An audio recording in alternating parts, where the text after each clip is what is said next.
Assalamualaikum warahmatullahi wabarakatuh.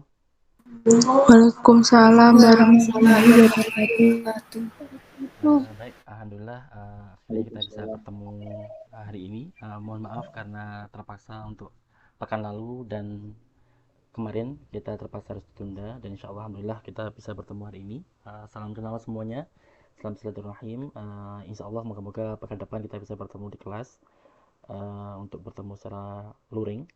Mungkin untuk hari ini sedikit permulaan pengenal. Sebagaimana yang teman-teman tahu, pada semester ini insya Allah kita akan belajar bersama untuk membahas atau untuk belajar tentang mata kuliah biologi sel. Insya Allah teman-teman sudah tahu apa itu sel, tapi tidak ada ruginya kita sedikit mengulang apa itu sel dan mengapa kita harus belajar sel secara khusus selama satu semester. Ya mungkin sekilas teman-teman bisa lihat di sini begitu kompleksnya struktur sel. Kita lihat di sini ada banyak sekali organel yang mana nanti insya Allah di setiap pekannya kita akan belajar tentang organel, termasuk nanti rekan-rekan sekalian akan presentasi membahas tentang organel. Hanya saja mungkin untuk 5 pertemuan pertama metodenya nanti insya Allah akan ceramah dari saya. Baru nanti setelah itu teman-teman ketika teman-teman sudah selesai mengerjakan makalah, baru nanti teman-teman akan bergantian untuk berpresentasi dan juga membuat makalah. Mungkin langsung saja, insya Allah ini karena kita baru pertama kali bertemu di kelas saya, selalu diawali dengan membaca doa bersama-sama. Panjang doanya, sekarang kurang lebih sekitar 5 menit. Mengapa? Karena saya percaya bahwa kita belajar itu hanyalah sebatas ikhtiar. Ya. Tapi pada akhirnya nanti output daripada proses pembelajaran kita itu bergantung pada seberapa rezeki ilmu yang Allah berikan kepada Allah titipkan kepada kita. Oleh karena itu, mari kita imbangi bersama-sama ikhtiar fisik kita dan juga ikhtiar rohaniyah kita dengan berdoa setiap kali pertemuan. Untuk doa luring, maka cukup teman-teman nanti berdoa dalam dengan tetap mute ya karena supaya tidak bersaut-sautan. Kemudian juga saya mohon izin di setiap perkuliahan saya selalu merekam videonya. Jadi teman-teman nanti bisa melihat kembali rekaman videonya di YouTube kalau ada waktu dan berminat. Tapi kalau tidak, jangan khawatir, saya juga akan membagikan link presentasi saya. Jadi teman-teman silakan bisa memilih melalui metode mana teman-teman akan lebih nyaman untuk belajar. Itu yang kedua. Jadi ya, maka akan saya awali dengan membaca tawasul terlebih dahulu ya. Semoga apa yang kita pelajari hari ini nanti maupun selama satu semester ke depan senantiasa bermanfaat di dunia dan akhirah. Amin amin ya rabbal alamin. Bismillahirrahmanirrahim. Nastatul jalsa mislamana wa huwa aba'una rijaluna wa salafuna salihun. Ana Allah yadkhulun niyatana fi niyatihim wa amalana fi amalihim wa akhlaqana fi akhlaqihim wa ulumana fi ulumihim wa maqasidana fi maqasidihim. Ala hadhihi niyya wa ala kulli niyatin salihah min al-khairati dunya wal akhirah dafi'atan li kulli syarri jalibatan li kulli khair. لنا ولوالدينا ولأولادنا ولمشايخنا ولمن أحبنا فيك ولمن أسأنا إلينا والمسلمين والمسلمات يا رب العالمين وإلى حضرة نبينا محمد صلى الله عليه وسلم بسر الفاتحة. أعوذ بالله من الشيطان الرجيم. بسم الله الرحمن الرحيم. الحمد لله رب العالمين الرحمن الرحيم مالك يوم الدين إياك نعبد وإياك نستعين اهدنا الصراط المستقيم صراط الذين أنعمت عليهم غير المغضوب عليهم ولا الضالين رب اغفر لي ولوالدي وللمؤمنين آمين. بسم الله الرحمن الرحيم. نويت التعلم وتعليما وتذكرا وتذكيرا والنفع والانتفاع والإفادة والاستفادة والحث على التمسك بكتاب الله وسنة رسوله والدعاء إلى الهدى والدلالة على الخير ابتغاء وجه الله ومرضاته وقربه وثوابه. سبحانك لا علم لنا إلا ما علمتنا إنك أنت العليم الحكيم. رب اشرح لي صدري ويسر لي أمري واحلل عقدة من لساني يفقه قولي. رضيت بالله ربا وبالإسلام دينا وبمحمد صلى الله عليه وسلم نبيا ورسولا. رب زدني علما وارزقني فهما واجعلني من الصالحين. اللهم إنا نسألك فهم النبيين وحفظ المرسلين وإلهام الملائكة المقربين. اللهم أغننا بالعلم وزينا بالحلم وأكرمنا بالتقوى وجملنا بالعافية برحمتك يا أرحم الراحمين. اللهم اخرجنا من ظلمات الوهم وأكرمنا بنور الفهم وافتح علينا بمعرفتك وسهل لنا أبواب فضلك يا أرحم الراحمين. اللهم إني أسألك علما نافعا ورزقا طيبا وعملا متقبلا. اللهم إني استودعك ما علمتنيه فاردده إلي عند حاجتي ولا تنسني يا رب العالمين. اللهم أرنا الحق حقا وارزقنا اتباعه وأرنا الباطل باطلا وارزقنا اجتنابه. اللهم لا سهل إلا ما جعلته سهلا وأنت تجعل الحزن إذا شئت سهلا. آمين آمين يا رب العالمين يا مجيب السائلين يا سميع يا بصير. Baik, mohon maaf ini ada suara sebentar, tadi ada anak saya. Ya. Baik, untuk materi kita hari ini, ya, insya Allah kita isi dengan perkenalan, kontrak perkuliahan, dan juga nanti mungkin sedikit materi, karena durasi kita cukup lumayan panjang. Meskipun nanti tidak akan kita gunakan secara utuh, tapi mari kita manfaatkan waktu kita di pertemuan kita yang pertama ini dengan baik-baik.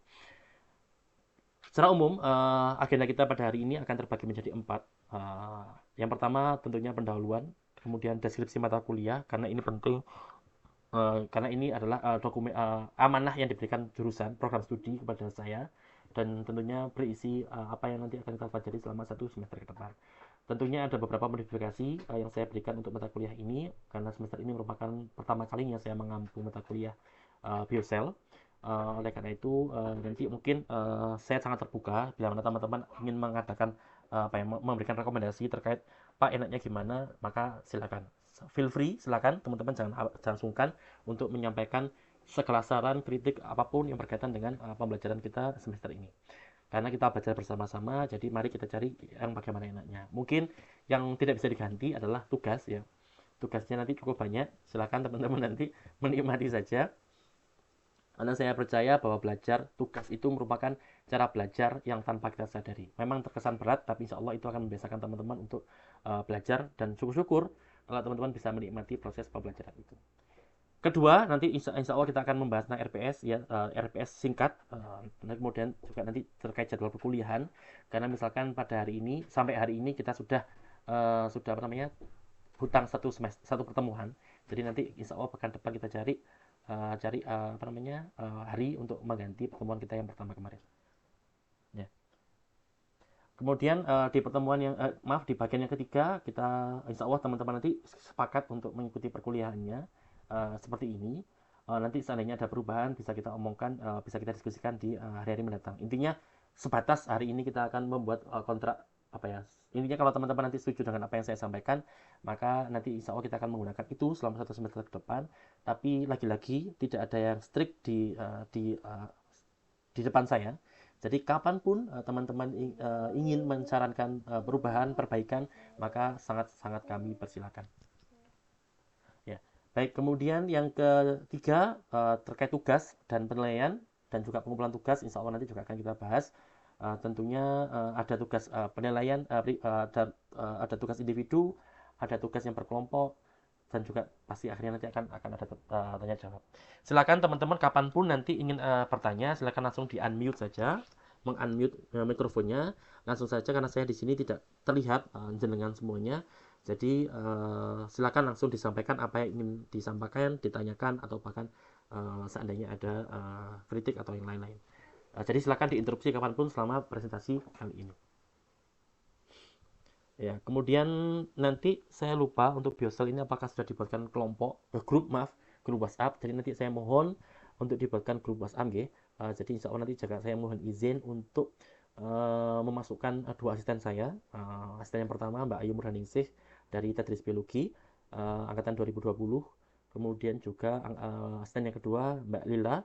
Jadi insya Allah beliau berdua nanti akan mendampingi saya untuk mengoreksi tugas-tugas, kemudian memberikan penilaian dan juga untuk seandainya teman-teman nanti ada pertanyaan, silakan bertanya ke beliau ya. Mungkin sebentar ini silakan langsung bertanya ke saya, tapi seandainya nanti berkaitan dengan praktikum dan lain sebagainya, maka silakan menghubungi mbak-mbak yang tadi saya sebutkan. Nah, insya Allah nanti beliau akan ada di grup WhatsApp kita.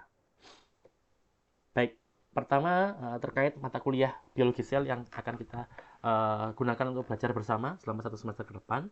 Insya Allah teman-teman sudah punya bayangan apa yang akan kita pelajari. Tadi juga ketika kita masuk di slide pertama sudah saya sampaikan terkait apa saja yang sekiranya akan kita bahas. Tapi kalau dokumen yang saya terima dari program studi, maka mata kuliah ini akan membahas tentang struktur dan fungsi komponen-komponen sel yang menyusun tubuh makhluk hidup. Ya, kita tahu bahwa makhluk hidup itu ada banyak, ada yang bersel tunggal, ada yang tidak bersel tunggal, ada yang berarti selnya lebih dari satu. Yang bersel tunggal kita sebut sebagai apa? Ya, paling gampang ya sel tunggal ya. Uniseluler ya, mohon maaf. Organisme uniseluler berarti dia bersel tunggal. Kemudian ada organisme multiseluler yang berarti dia bersel banyak. Seperti kita manusia termasuk golongan multiseluler karena tubuh kita terdiri atas banyak sel. Insya Allah tahun depan teman-teman akan mempelajari tubuh manusia melalui melalui mata kuliah anatomi dan fisiologi manusia. Tapi sekarang kita akan belajar tentang sel terlebih dahulu. Karena sel merupakan unit terkecil dari kehidupan. Ya. Sehingga belajar dari sel, insya Allah sudah bisa memberikan gambaran yang lumayan komprehensif terkait bagaimana organisme itu. Lebih-lebih, monggo. Silakan kalau ada pertanyaan. Baik, kalau betul-betul jadi sel itu merupakan model. Ya, misalkan contoh kayak kemarin ketika saya di Jerman, saya belajar untuk mempelajari kanker dengan menggunakan sel kankernya, sel pankreas untuk mempelajari kanker pankreas pada manusia. Kemudian kita juga bisa menggunakan ketika di Jepang saya belajar tentang tulang manusia dengan menggunakan sel-sel manusia. Ya, jadi kita bisa semacam membuat generalisir yang terbatas. Untuk mempelajari tentang manusia, kita gunakan sel sebagai model. Karena mustahil bagi kita untuk meneliti manusia di laboratorium, ya, terutama apalagi kalau kita sudah berkaitan dengan memberikan perlakuan tertentu, treatment tertentu, menyuntik tertentu, maka izinnya sangat berat dan juga secara etika sangat tidak diperkenankan. Oleh karena itu, belajar tentang sel sedikit banyak bisa memberikan gambaran kepada kita bagaimana tubuh kita, bagaimana tubuh hewan, dan bagaimana organisme-organisme yang lebih kompleks daripada sel itu sendiri. Ya. Jadi insya Allah kita akan mempelajari tentang sel prokaryotik, yaitu sel-sel yang tidak atau yang belum memiliki tidak memiliki inti sel. Perbedaan utamanya. Kemudian sel eukaryotik, sel-sel yang sudah memiliki inti sel, ya, membran inti sel sebenarnya. Kemudian sel tumbuhan, sel hewan, ada perbedaan di antara mereka. Insya Allah nanti juga kita akan pelajari. Misalkan contoh, kalau sel tumbuhan itu memiliki dinding sel, tapi kalau sel hewan tidak memiliki dinding sel. Mereka hanya memiliki membran plasma. Ya. Apa perbedaannya? Nanti perbedaannya berkaitan dengan permeabilitas atau kemampuan membran itu untuk memasukkan molekul-molekul tertentu, cairan-cairan tertentu, sedangkan di sisi lain membran ini akan menghambat atau menghalangi atau mencegah masuknya molekul-molekul atau cairan-cairan tertentu ke dalam selnya. Jadi insya Allah nanti akan kita bahas secara lebih mendetail di pertemuan kita. Karena insya Allah nanti kita bagi setiap kali perkuliahan akan topiknya adalah berbeda, termasuk tentang inti sel, membran plasma, tentang organel yang lainnya. Yang pertama insya Allah yang diamanahkan kepada saya, insya Allah semester ini kita akan mempelajari tentang membran plasma dan permeabilitasnya atau daya permisifnya dia untuk memasukkan atau mencegah molekul-molekul tertentu. Di saat yang sama kita juga akan membahas tentang dinding sel, ya, karena berkaitan erat. Bedanya kalau dinding sel tadi adalah hanya ada di tumbuhan. Kemudian sitosol atau sitoplasma, sitoskeleton atau tulang sel, ya. Seperti tulang memang fungsinya, makanya diberi nama skeleton. Skeleton itu bahasa ilmiah untuk tulang. Sito itu saito, berasal dari kata saito untuk sel. Ya. Makanya kalau teman-teman pernah mendengar dulu nama sel, contoh apa? Osteocyte.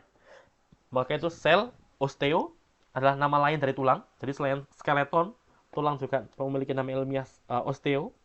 Jadi osteocyte, berarti sel-sel di tulang, sel-sel yang berada di tulang yang menjaga tulang. Kemudian ada nanti namanya erythrocyte. Nah, sel-sel sel darah merah. Jadi cyte itu adalah sel. Kemudian sistem endomembran. Jadi kita tahu bahwa di dalam sel juga ada beberapa organel. Organel merupakan bagian sel, seperti mesin-mesin yang ada dalam sel yang memiliki fungsi masing-masing. Tapi ada beberapa organel itu yang memiliki membran. Karena membrannya berada dalam membran plasma, maka disebut sebagai endomembran. Ya. Contohnya adalah retikulum endoplasma, aparatus Golgi, dan juga lisosom. Kemudian yang kelima, kita juga akan membahas tentang peroksisom. Nanti juga kita padukan dengan glioksisom yang ada di tumbuhan. Kemudian ada mitokondria dan kloroplas. Insya Allah teman-teman sudah sangat familiar dengan dua organel ini. Kemudian tentunya inti sel dan nukleus. Insya Allah nanti akan menjadi topik bahasan kita yang pertama. Maksudnya organel yang pertama yang kita bahas. Kemudian ribosom, organel yang berperan untuk sintesis protein, pembuatan protein. Kita tahu protein memegang peranan yang sangat penting untuk tubuh kita, terutama untuk pembentukan tubuh kita, ya, ribosom. Kemudian dinding sel, ya kita bahas tadi sudah, insya Allah kita jadikan satu dengan membran plasma. Kemudian matriks ekstraseluler, ya, yang merupakan bagian luar sel yang juga tidak kalah penting karena peranannya sangat luar biasa. Kita tahu sel itu tidak jauh beda dengan kita manusia. Kita seringkali berbicara dengan diri kita sendiri. Maksudnya, contoh kalau kita ngantuk, kita bisa perintahkan mata kita untuk memejam. Kadang-kadang sulit tidur, kadang-kadang kita bisa tidur. Itu intinya terjadi komunikasi antara diri kita, baik sistem yang tertentu di tubuh kita dengan sistem lain. Misalkan contoh kayak tadi, otak memerintahkan mata untuk memejam, untuk lama-lama tidur. Maka di saat yang sama, suatu saat kita juga perlu berbicara dengan orang lain, keluar. Ya. Sama dengan sel juga sebagai unit terkecil, dia dalam tubuhnya, dalam selnya sendiri juga punya komunikasi intraseluler. Tapi di saat lain atau di saat yang sama bahkan dia pun juga perlu komunikasi dengan sel yang lain, entah yang menjadi tetangganya dia, yang berdekatan dengan dia, ataupun sel yang letaknya jauh. Ya. Bahkan bisa juga lintas organisme. Ya, jadi itu nanti akan kita bahas. Ya. Termasuk pada beberapa penyakit, matriks ekstraseluler ini juga berperan penting untuk menghambat atau bahkan untuk memacu atau memicu persebaran penyakit itu. Misalkan pada penyakit kanker, itu juga memainkan peranan penting. Intinya semua organel kita itu sangat penting sekali, ya, sangat penting sekali. Pada kondisi sehat mereka berperan, pada kondisi sakit mereka pun juga berperan. Oleh karena itu kita belajar semester ini untuk mempelajari itu semuanya. Ya mohon maaf putra saya. Kemudian untuk berikutnya terakhir kita akan mempelajari tentang sistem interaksi sel. Mana sistem interaksi sel ini, ya kayak tadi barusan saya sampaikan, bagaimana interaksi itu terjadi di dalam sel maupun di luar sel. Sebentar, mohon izin sebentar.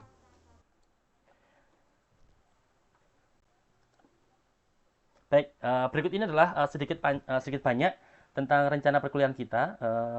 Yang pertama tentang topik mata kuliah, insya Allah sudah kita bahas tadi di awal sedikit penjelasan tentang apa yang ingin saya sampaikan. Sebentar, ini ada kesalahan. Karena terus berubah, masih menyesuaikan dengan praktikum. Jadi nanti mohon untuk penanggung jawab mata kuliah untuk bisa memberikan kepada saya jadwal yang kosong selama satu pekan, supaya saya nanti bisa tahu kira-kira untuk praktikum itu apakah perlu dicarikan hari pengganti atau kita lakukan di hari reguler. Karena maksud saya untuk praktikum itu beberapa kali memang ada ancaman untuk berubah, molor ya. Sehingga kalau untuk molor itu perlu kita kondisikan. Nanti tolong saya diberikan jadwal longgarnya teman-teman kelas B ini untuk supaya saya nanti bisa menyesuaikan, terutama juga untuk melihat kapan laboratorium itu kosong, karena laboratorium kita dipakai bersama, sehingga kita harus tahu kapan kita bisa gunakan lab itu untuk bekerja di laboratorium. Ya mungkin secara garis besar adalah seperti ini teman-teman. Sedikit mohon waktu, saya akan sedikit mengedit. Di sini adalah ada yang kelewatan.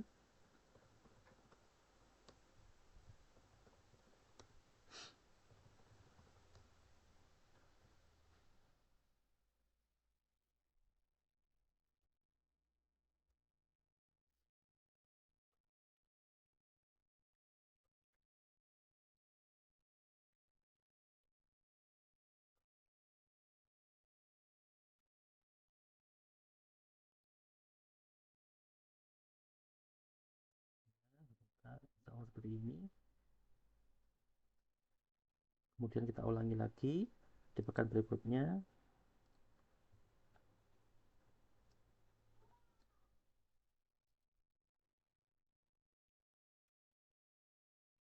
Kemudian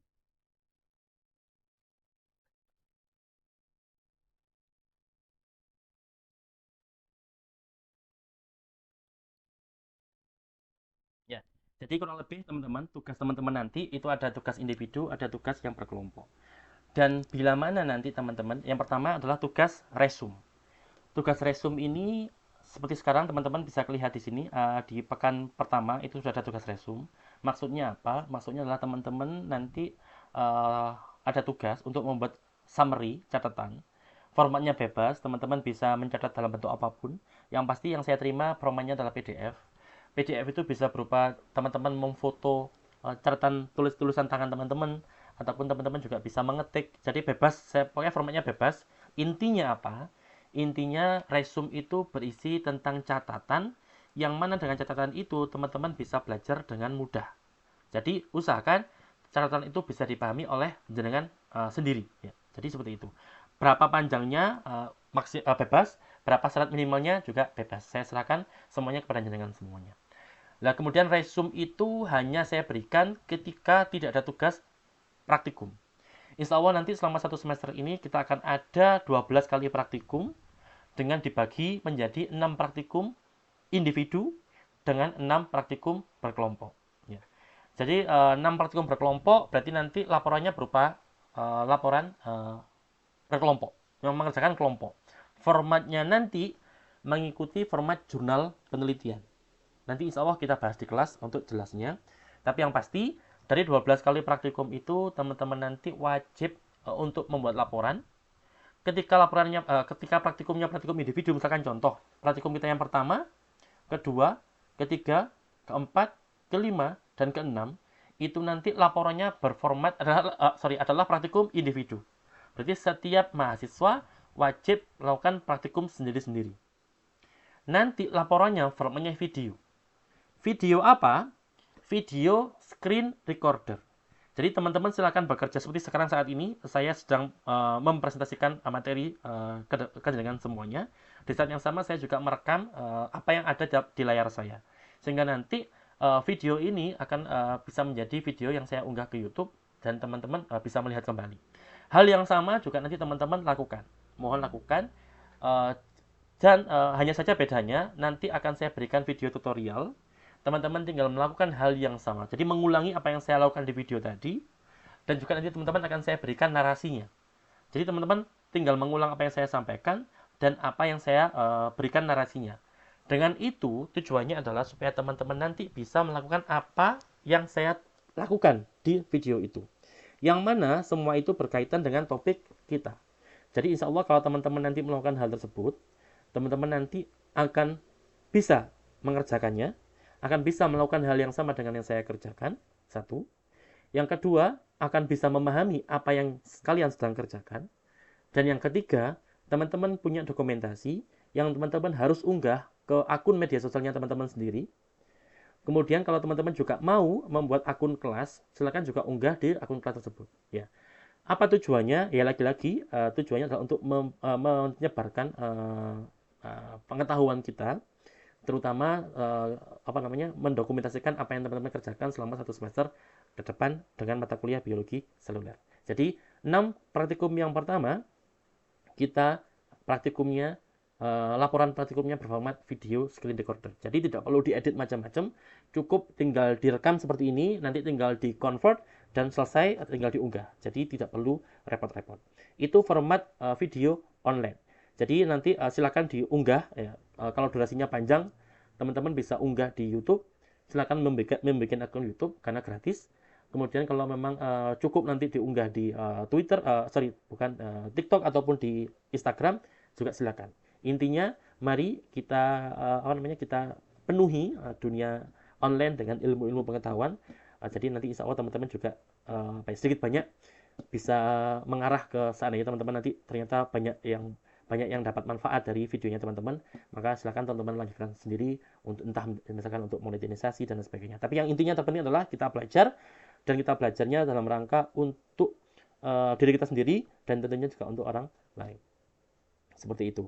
Syukur-syukur kalau ternyata nanti ada adik-adik tingkat kita di SMA yang tertarik dengan videonya jenengan dan akhirnya datang ke UIN Tulungagung untuk belajar menjadi mahasiswa, mahasiswi di UIN Tulungagung. Jika itu berkat kalian, maka insya Allah teman-teman sekalian akan mendapatkan pahala daripada ikhtiar kita itu. Ya. Itu tujuan daripada laporan video.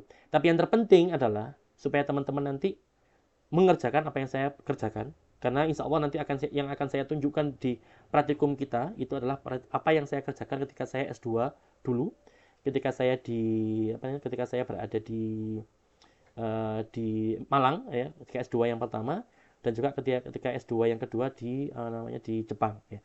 Jadi insya Allah apa yang nanti akan saya tunjukkan di video-video tadi, kalau teman-teman bisa memanfaatkan dengan baik dan benar, maka teman-teman sebenarnya sudah melakukan apa yang saya lakukan ketika S2 dua kali ya. Jadi apa yang saya kerjakan di Jepang dan di Malang ketika S2 yang pertama dan S2 yang kedua, itu insya Allah bisa teman-teman lakukan di praktikum 6 kali yang pertama ini. Ya, oleh karena itu, mari kita niatkan semoga apa yang nanti kita pelajari dan saya tugaskan bisa teman-teman kerjakan dengan semaksimal mungkin. Syukur-syukur kalau teman-teman mengerjakannya tidak dengan terpaksa, karena insya Allah kalau semakin tidak terpaksa, teman-teman akan semakin dapat banyak manfaatnya dari apa yang teman-teman kerjakan. Itu yang pertama. Kemudian, jadi ketika pekan ini, insya Allah kuisnya akan saya rapel di pekan depan. Jadi silakan teman-teman nanti mempelajari apa yang saya sampaikan ini. Insya Allah kalau teman-teman ingat, maka nggak masalah. Nanti kuisnya adalah menggunakan Google Form. Jadi mohon teman-teman nanti mempersiapkan handphonenya, smartphone-nya, dan kita akan ujian dengan Google Form. Seperti sebagaimana biasa, setiap kuis nanti akan ada Google Form. Kemudian setiap kali ada praktikum, nanti juga akan ada pretest dan post-test. Ya, pretest dan post-test, yang mana itu nanti juga akan bernilai sama dengan kuis, bedanya 2 kali. Ya. Dan insya Allah masing-masing kuis ataupun pretest dan post-test itu nggak akan lebih dari 10 menit. Oleh karena itu nanti teman-teman tidak perlu banyak waktu untuk mengerjakan ini. Dan insya Allah dengan pola pembelajaran seperti ini, saya yakin, saya husnudon insya Allah, dan juga berharap kuliah kita selama 1 semester ini lebih maksimal dibandingkan periode-periode sebelumnya, minimal yang ada di kelas saya ya, seperti itu. Kemudian nanti teman-teman juga akan ada tugas makalah. Makalah ini nanti akan dipresentasikan di kelas. Nanti akan kita bagi menjadi 4 kelompok. Jadi kalau saya tidak salah ada 30 mahasiswa atau 33, mohon maaf kalau saya lupa. Nanti kita bagi saat ini, habis ini kita bagi menjadi 4 kelompok, sehingga satu kelompok nanti akan berpresentasi sebanyak 2 kali. Yang pertama misalkan kelompok satu nanti akan berpresentasi, topiknya adalah topik tentang dinding sel dan membran sel. Ketika pertemuan kita yang ke-7, kelompok 1 berpresentasi. Di saat kelompok 1 presentasi, ada kelompok lain, yaitu kelompok 2, yang nanti bertanggung jawab sebagai pembanding. Tugasnya apa pembanding ini? Pembanding wajib bertanya. Apakah salah satu perwakilan atau semuanya? Semua anggota kelompok pembanding harus bertanya. Jadi nanti ketika kelompok 1 presentasi, maka seluruh anggota kelompok 2, yang mana anggotanya kurang lebih 7-8 orang, maka harus bertanya semuanya. Dan wajib ditanya. Durasi maksimal untuk presentasi adalah 20 menit. Lebih daripada itu langsung dipotong. Ya, selesaikan, langsung kita masuk ke sesi diskusi. Oleh karena itu nanti mohon dikondisikan supaya durasi presentasinya tidak lebih daripada 20 menit. Itu juga untuk membuat teman-teman sekalian tidak terlalu keberatan dengan durasi waktu yang terlalu panjang. Jadi nanti mohon dibagi tugas anggota kelompoknya sehingga presentasi bisa selesai dalam waktu 20 menit. Kelompok 2 pembanding, dan di saat yang sama kelompok 3 bertugas sebagai notulis. Notulis itu apa? Notulis itu yang bertanggung jawab untuk mencatat apa yang terjadi selama presentasi. Pertanyaannya dicatat, jawabannya dicatat. Atau kalau seandainya kelompok presentasi, kelompok presenter dan kelompok pembanding berkenan untuk membantu, maka silakan untuk kelompok pembanding dan kelompok pembanding menuliskan soalnya di grup WhatsApp. Kelompok presenter nanti setelah menjawab secara verbal di kelas, setelah itu kemudian mohon untuk dibantu menjawab secara mengetik di WhatsApp. Jadi intinya semua kegiatan kita selama 1 semester ke depan nanti insya Allah akan terekam di grup WhatsApp kita. Itulah tujuan daripada grup WhatsApp kita. Hanya saja perbedaannya teman-teman, nanti satu kelompok bertanggung jawab bertugas sebagai presenter 2 kali, karena 2 kali makalah. Kemudian kelompok pembanding juga 2 kali, ya. Kemudian not tulis itu 3 kali. Saya mohon maaf ada kelewatan.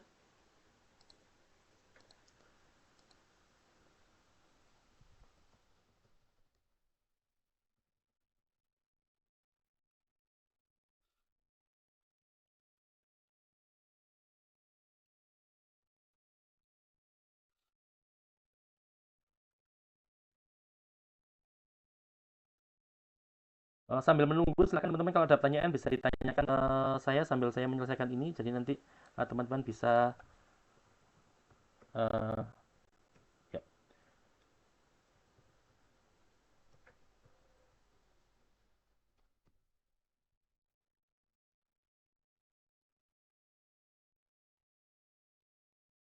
ya, kelewatan.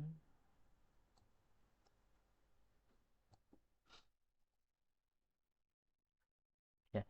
Jadi seperti ini adalah tampilan agenda kita selama 1 semester ke depan.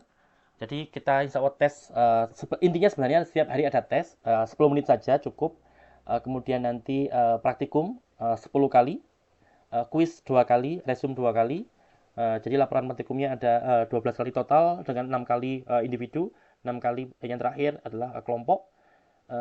Kemudian ya insya Allah seperti itu. Sampai di sini apakah ada pertanyaan? Silakan bisa ditanyakan. Silakan. Monggo langsung saja langsung disampaikan. Baik, terima kasih. Mohon izin bertanya, Pak. Monggo Mbak. Untuk yang tugas not tulis itu atau tugasnya untuk satu kelompok satu atau tiap anggota kelompok itu menulis, Pak? Ya, terima kasih. Ya, karena target kita bukan saja pertanyaannya saja, jadi semua apa yang disampaikan baik oleh dosen maupun oleh mahasiswa ketika diskusi. Oleh karena itu, pastinya akan merepotkan kalau hanya satu orang saja menulis, sehingga untuk mencegah terjadinya informasi yang hilang selama diskusi kita di kelas, maka semua anggota kelompok ikut menulis. Jadi nanti dalam 1 hari kita akan punya banyak minimal 7 notulen. Jadi nanti teman-teman lainnya yang tidak menjadi notulis pada hari itu bisa belajar dari notulen itu. Tujuannya seperti itu. Jadi tujuannya supaya teman-teman yang lain bisa fokus mendengarkan kegiatan di kelas, sedangkan teman yang bertugas sebagai notulis itu tolong untuk mencatat.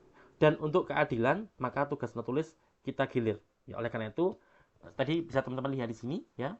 Setiap kelompok bertugas menjadi notulis sebanyak 3 kali. Misalkan ini kelompok 3, 1, kelompok 3 yang kedua, kelompok 3 yang ketiga, kelompok 4 yang ke satu, kelompok 4 yang kedua, dan seterusnya. Jadi, insya Allah dalam 1 semester ini nanti teman-teman itu kelompoknya akan bertugas sebagai notulis sebanyak 3 kali. Sebagai presenter 2 kali, sebagai pembanding 2 kali. Ya, seperti itu.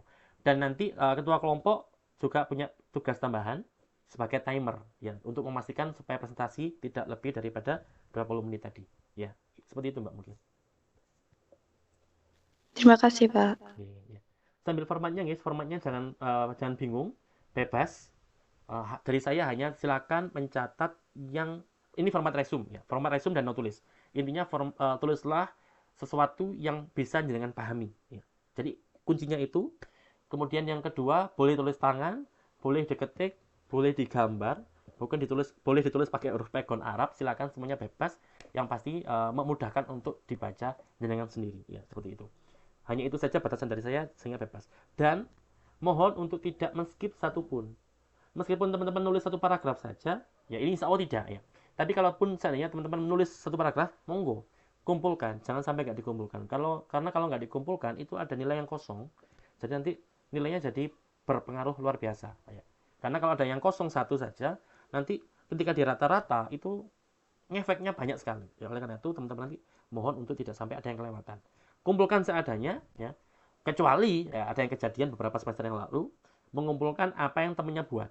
Nah, jadi itu jangan, ya, karena saat ini sangat mudah mendeteksi karena saya menggunakan software untuk mendeteksi apakah ada kemiripan atau tidak. Ya mungkin kalau untuk resume tidak akan saya koreksi seperti itu. Saya hanya pakai feeling saja. Tapi kalau untuk nilai ujian dan sebagainya, saya sudah punya sistem untuk mengoreksi kemiripan. Kalau panjenengan tidak percaya bisa tanya ke kakak tingkat. Jadi nanti di lembar-lembar UTS dan UAS itu ada kemiripan-kemiripan yang terdeteksi. Oleh karena itu, ya intinya percaya dengan diri kita masing-masing. Dan satu hal, saya jamin nilai jenengan semuanya, nilai akhirnya akan saya jenengan dapatkan untuk IPK, saya jamin semuanya akan bagus. Di pengalaman saya itu belum ada cerita ada mahasiswa yang mendapatkan nilai di bawah B. Insya Allah minimal masih B plus sejauh ini, atau mungkin ada satu orang yang di bawah B tapi masih B, tidak di bawah B plus, tapi hampir semuanya di atas B plus ke atas maksud saya. Itu adalah janji saya, karena saya menghargai apa yang dengan kerjakan selama satu semester. Bisa dilihat sendiri di layar, sangat berat, tugasnya banyak sekali, sehingga hadiah yang bisa saya berikan hanyalah nilai, ya. Karena nilai akhir nanti itu adalah nilai asli jenengan, kemudian di-upgrade dengan nilai kelas. Jadi supaya di kelas itu tidak ada yang tidak lulus. Itu jaminan dari saya, ya. Hanya ada satu mahasiswa yang nggak lulus kalau dia tidak masuk. Itu jaminan dari saya. Selain itu, kalau jenengan masuk tugas kumpul, maka nilai sudah pasti ada di atas. Dan insya Allah memuaskan, buktinya selama ini belum ada yang pernah komplain. Tapi nilai akhir, terutama nilai UTS, nilai UAS, itu akan saya berikan tetap kepada jenengan semuanya, semata-mata untuk introspeksi. Kira-kira apakah ada yang kurang? Oh, kalau misalkan, oh ternyata jawaban ini saya kurang. Oh, berarti bab ini saya kurang memahami. Maka teman-teman nanti bisa introspeksi. Jadi nilai asli akan saya berikan untuk teman-teman introspeksi. Tapi kalau nilai akhir, teman-teman, insya Allah silakan tanya ke kakak tingkat bahwa nilai saya termasuk nilai yang sangat murah. Itu karena hadiah dari saya untuk jenengan semuanya. Sudah bekerja keras selama satu semester, sudah apa namanya, intinya sudah apa ya, ya sudah saling membantu lah. Saya sudah berusaha untuk membuat sistem pembelajaran nanti selama satu semester, dan jenengan sudah dengan antusias untuk mengikuti perkuliahan, maka saya sudah sangat berbahagia. Maka dengan itu, di akhir nanti semester, silakan nanti teman-teman bisa melihat nilainya dengan tersenyum, ya. Itu dari saya. Jadi karena saya sudah memutuskan, sudah menjanjikan seperti itu, teman-teman nanti jangan pernah khawatir. Maksudnya apa? Ketika ujian, tidak perlu repot-repot mencontek, tidak perlu merepot-repot. Insya Allah di kelas ini nggak ada. Tapi nggak perlu repot-repot untuk berbuat seperti itu. Karena toh pada akhirnya nanti saya sudah berjanji untuk nilainya, jadi tidak usah dipikirkan kembali. Tidak usah ketakutan dengan nilai. Nilai, Pak, saya UTS nggak bisa, saya harus bekerja sama dengan teman. Enggak. Ya, jadi percayalah dengan dirinya dengan masing-masing. Kerjakan semampunya, sebisanya, sejujur mungkin, karena itulah nanti yang akan akan saya lebih hargai dibandingkan nilainya maksimal tapi ternyata diperoleh dari cara yang tidak baik. Itu saya tidak rekomendasi. Kemudian terkait ChatGPT dan lain-lain, ChatGPT itu kan artificial intelligence, ya. Saat ini sangat ditenggarai, sangat banyak di antara kita yang menjadi sangat bergantung pada ChatGPT. Nanti bisa dilihat ketika presentasi, kita bisa ketahui dari presenter itu siapa yang saja yang menggunakan ChatGPT. Sebenarnya nggak apa-apa ChatGPT itu digunakan, ya. Tapi ChatGPT itu juga fatal, sering fatal. Ya, oleh karena itu nanti bisa dilihat seberapa akurat teman-teman presenter menjawab, apakah dia percaya 100% terhadap ChatGPT atau nanti harus ada filternya, harus disaring-saring. Itu juga untuk melatih kita, jangan sampai the real intelligence kita, kecerdasan alamiah kita yang diamanahkan oleh Allah kepada kita, itu terkikis hilang hanya gara-gara kita terlalu bergantung pada ChatGPT. Saya tidak menutup diri pada ChatGPT, saya pun sering menggunakan ChatGPT, termasuk untuk mengoreksi UAS dan UTS. Membandingkan satu orang dengan orang lain, itu saya menggunakan ChatGPT. Jadi bisa ketahuan siapa yang mencontoh siapa, itu bisa ketahuan. Tapi kalau untuk keilmuan, maka mari kita kurangi penggunaan ChatGPT. Minimal ChatGPT itu bisa digunakan untuk awalan saja. Jadi untuk memberikan ide gambaran awal, kira-kira kalau saya ada masalah seperti ini, saya mencari jawabannya di buku dengan topik apa. Itu bisa kita tanyakan di ChatGPT. Ya, mungkin seperti itu terkait perkuliahan kita. Monggo. Kalau ada yang lain silakan.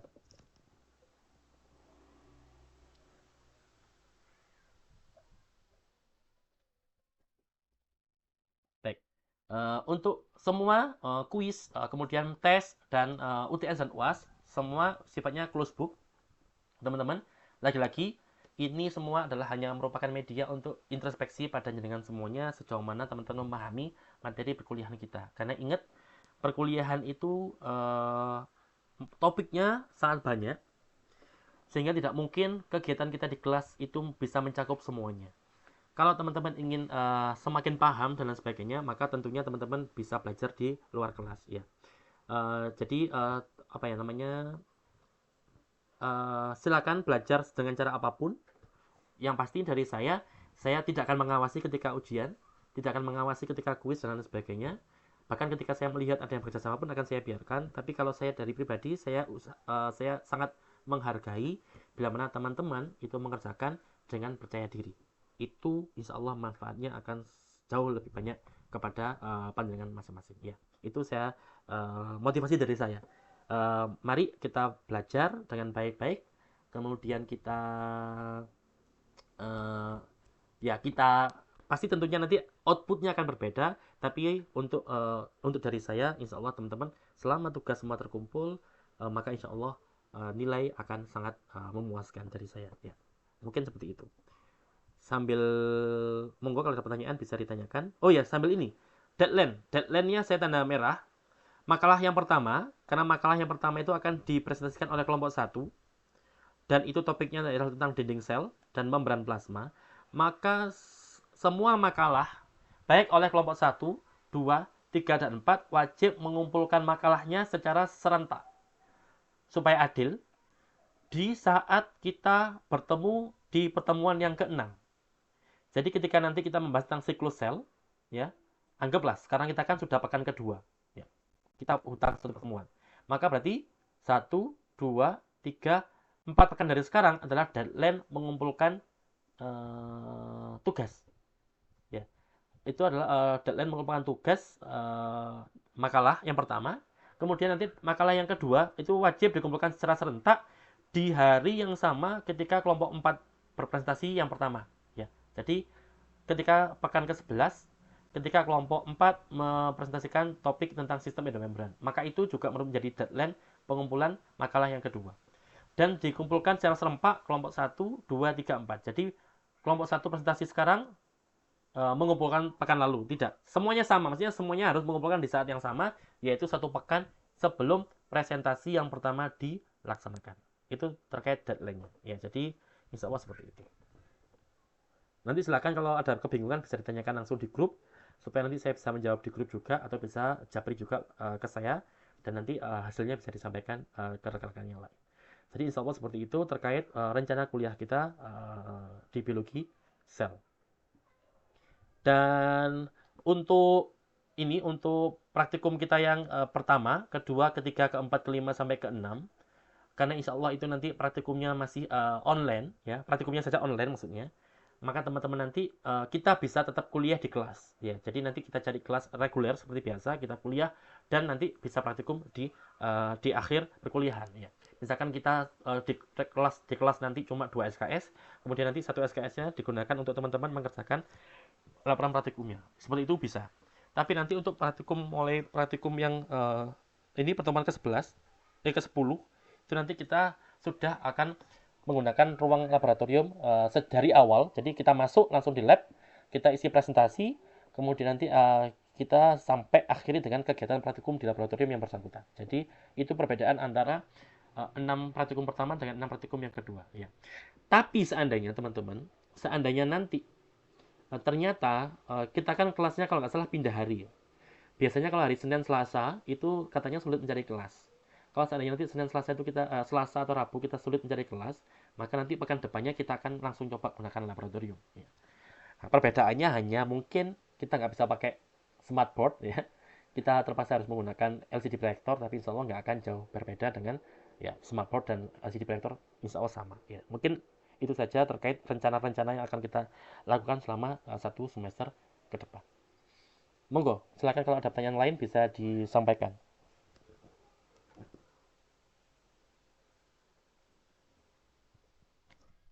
Baik, karena monten-monten, maka langsung kita lanjut ke rubrik penilaian. Inilah nilai asli, ya, rumus nilai asli yang akan saya berikan ke jenengan semuanya. Tentunya sebelum upgrade. Karena upgrade kelas itu nilai yang saya berikan secara sama ke semua mahasiswa, yang biasanya itu karena ada nilai yang tidak lulus. Jadi misalkan ada mahasiswa yang tidak lulus misalkan nilainya, maka upgrade akan diberikan kepada yang bersangkutan supaya nilainya terangkat sampai lulus. Ya, misalkan kalau saya mesti B+. Sehingga ketika yang tidak lulus awalnya menjadi lulus, maka yang lain juga akan di-upgrade. Makanya biasanya nilainya menjadi A, dan sebagainya. Jadi itulah metode yang saya gunakan untuk nilai akhir. Tapi lagi-lagi, nilai asli akan saya berikan ke jenengan semuanya. Tidak akan ada yang tahu teman yang lainnya. Jadi nanti itu saya bagikan langsung ke jenengan untuk menjadi introspeksi, apa namanya, introspeksi bagaimana jenengan sejauh ini proses pembelajarannya. Tapi kalau nanti jenengan mau diskusi sama teman-teman, loh, aku dapat nilai segini kok, temanku segini, maka teman-teman bisa lihat, insya Allah semuanya terbuka. Silakan teman-teman juga bisa komplain ke saya, karena itu semuanya saya terbuka. Jadi intinya saya akan terbuka bila mana jenengan mengizinkannya. Tapi bila mana jenengan tidak mengizinkan, maka saya hanya akan terbuka dengan yang bersangkutan. Maksudnya nilai akan hanya akan menjadi rahasia kita berdua. Tapi kalau untuk jenengan saling berdiskusi, maka itu saya persilakan. Tapi kalau secara garis besar, nilai dari saya adalah nilai asli, nilai akhir, nilai akan muncul di Smart Kampus adalah nilai akhir ditambah dengan nilai upgrade kelas. Ya, jadi itulah nilai akhir jenengan. Ya. Caranya nilai asli adalah seperti ini, kehadiran 10% dari nilai akhir asli, kuis bobotnya 10% dari nilai akhir asli, keaktifan ya, baik itu tugas sebagai pembanding, diskusi dan notulen, itu nilai asli 10% dari nilai akhir asli. Praktikum, maka keaktifan selama praktikum, laporan sementara setelah praktikum selesai juga bernilai 15%. Kemudian tugas terstruktur itu diambil dari sekolah dan laporan praktikum, bobotnya 15%, cukup tinggi. Jadi praktikum dan tugas terstruktur ini sangat tinggi, bobotnya 15%. Ditambah yang terakhir ada UTS dan UAS masing-masing 20%. UTS sama UAS nanti kita insya Allah selalu offline. Kita usahakan luring, jadi kita ketemu di kelas menggunakan kertas seperti biasa. Jadi terpaksa untuk UTS kita gunakan UTS dan UAS kita masih menggunakan metode seperti itu. Kecuali nanti seandainya ternyata bentrok dengan jadwal tertentu, seperti kemarin dari 7 kelas yang saya ampus, saya hanya satu kelas yang daring karena memang nggak bisa dicari hari temu karena sangat bertepatan dengan kegiatan saya yang sangat penting juga, sehingga terpaksa akhirnya luring. Ya itu pengecualian. Tapi kalau normalnya insya Allah kita UTS dan UAS secara secara luring, secara offline ya. Jadi seperti itu. Ini sehingga total kita memiliki nilai 100%. Ya, seperti itu. Jadi insya Allah nilai adalah nilai rumus yang akan kita gunakan untuk menghitung nilai asli penilaian semuanya. Ya, sebagaimana tadi yang saya sampaikan di depan. Ya. Itu adalah komponen penilaian untuk mata kuliah kita. Oleh karena itu, mari kita niatkan untuk bisa belajar semaksimal mungkin untuk semester ini, meskipun nilai bukan utama, tapi teman-teman harus tetap serius ya. Jadi jangan mentang-mentang gara-gara saya ngomong seperti itu, teman-teman jadi menjadi lebih santai. Tidak.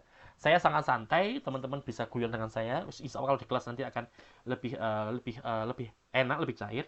Tapi jangan mentang-mentang karena saya sudah menjanjikan nilai yang memuaskan, teman-teman menjadi alah kuliah ini menjadi tidak gak usah diseriusi.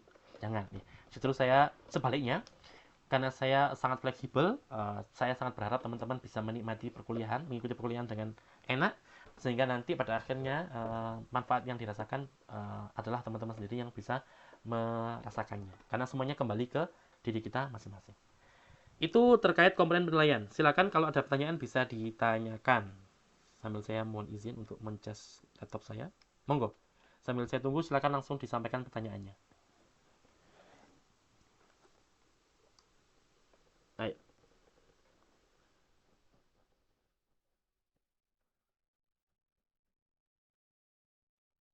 Baik, kalau memang boten, maka sesi pertama ini kita tutup ya. Kita tutup. Oh, belum. Kita akan bagi kelompok ya. Kita akan bagi kelompok. Maka tadi sudah saya copy daftar namanya. Kemudian kita akan kelompoknya menganalisis sehingga insya Allah tidak ada bias, tidak ada pembagian kelompok yang disengaja. Jadi kita menggunakan aplikasi ini. Kemudian kita, oh ya ternyata belum.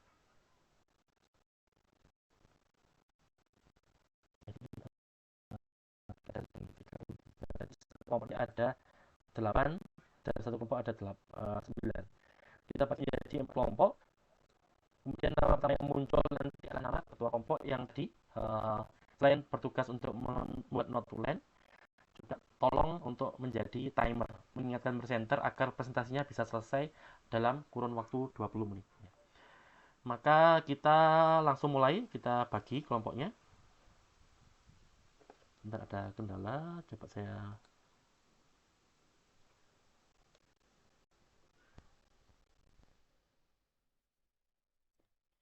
ulangi dari awal. Kita bikin kelompok, nama pertama adalah nama kelompok. Ya, jadi seperti ini pembagian kelompoknya. Kelompok pertama diketuai oleh Mbak Najwa, Nazilatul Faus, Faus. Kemudian kelompok yang kedua diketuai oleh Mbak Fionita, Dea Ariska. Kelompok ketiga diketuai oleh Mbak Yuni Nur Rahmah. Dan kelompok keempat diketuai oleh Mas Ahmad Ridwan. Jadi ini adalah kelompok untuk jaringan semua Islam masa semester depan. Jadi bertugas sebagai kelompok presenter, kelompok pembanding, dan juga notulis adalah kelompok ini. Jadi silakan nanti nama pertama untuk mengkoordinasi rekan-rekannya supaya ingat dengan tugasnya. Misalkan siapa yang bertugas pada hari itu sebagai pembanding, maka mohon di rumah untuk membagikan sejak di rumah sudah mempersiapkan pertanyaannya. Jadi ketika nanti dibuka sesi pertanyaan, langsung kelompok pembanding menyampaikan pertanyaannya. Jadi tidak sampai molor waktunya selama sesi diskusi. Ya, mungkin itu. Sebentar saya izin untuk mengcopy.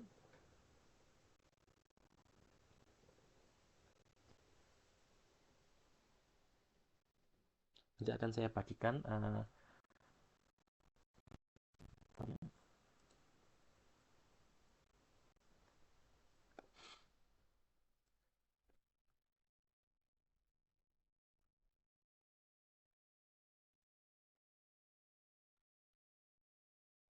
Jadi ini adalah daftar anggota kelompok untuk kita mata kuliah biologi sel selama 1 semester ke depan. Semuanya adil, insya Allah 8 kelompok, kecuali kelompok pertama ada 9 kelompok, karena otomatis karena jumlah mahasiswa kita adalah ada 33. Untuk bukunya, insya Allah buku nanti akan saya susulkan karena masih belum lengkap, akan saya tambahkan dengan topik presentasi. Monggo, kalau ada pertanyaan bisa ditanyakan sebelum kita mulai sesi yang berikutnya. Ya,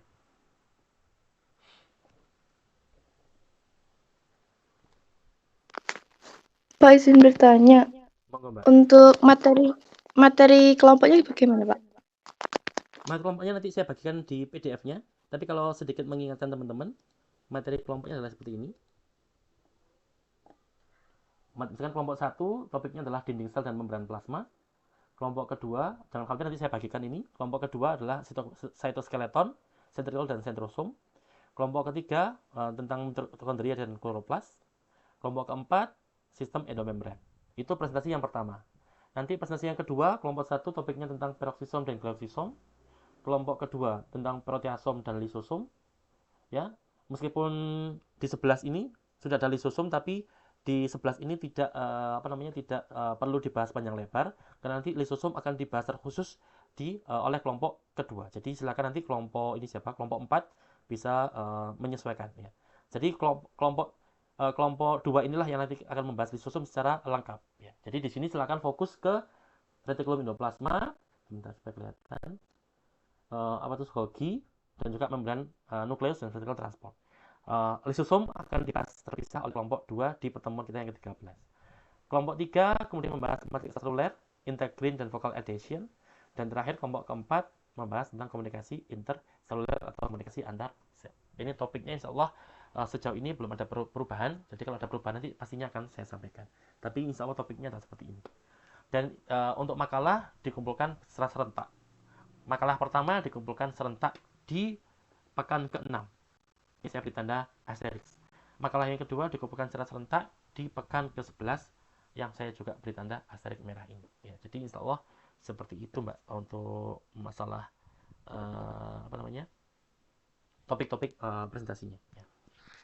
Jadi silakan, nanti kan makalah kan dikumpulkan sejak awal. Nanti kemudian silakan langsung dibagi juga, jadi dikumpulkan ke saya, sambil nanti silakan dibagi ke teman-teman kelas.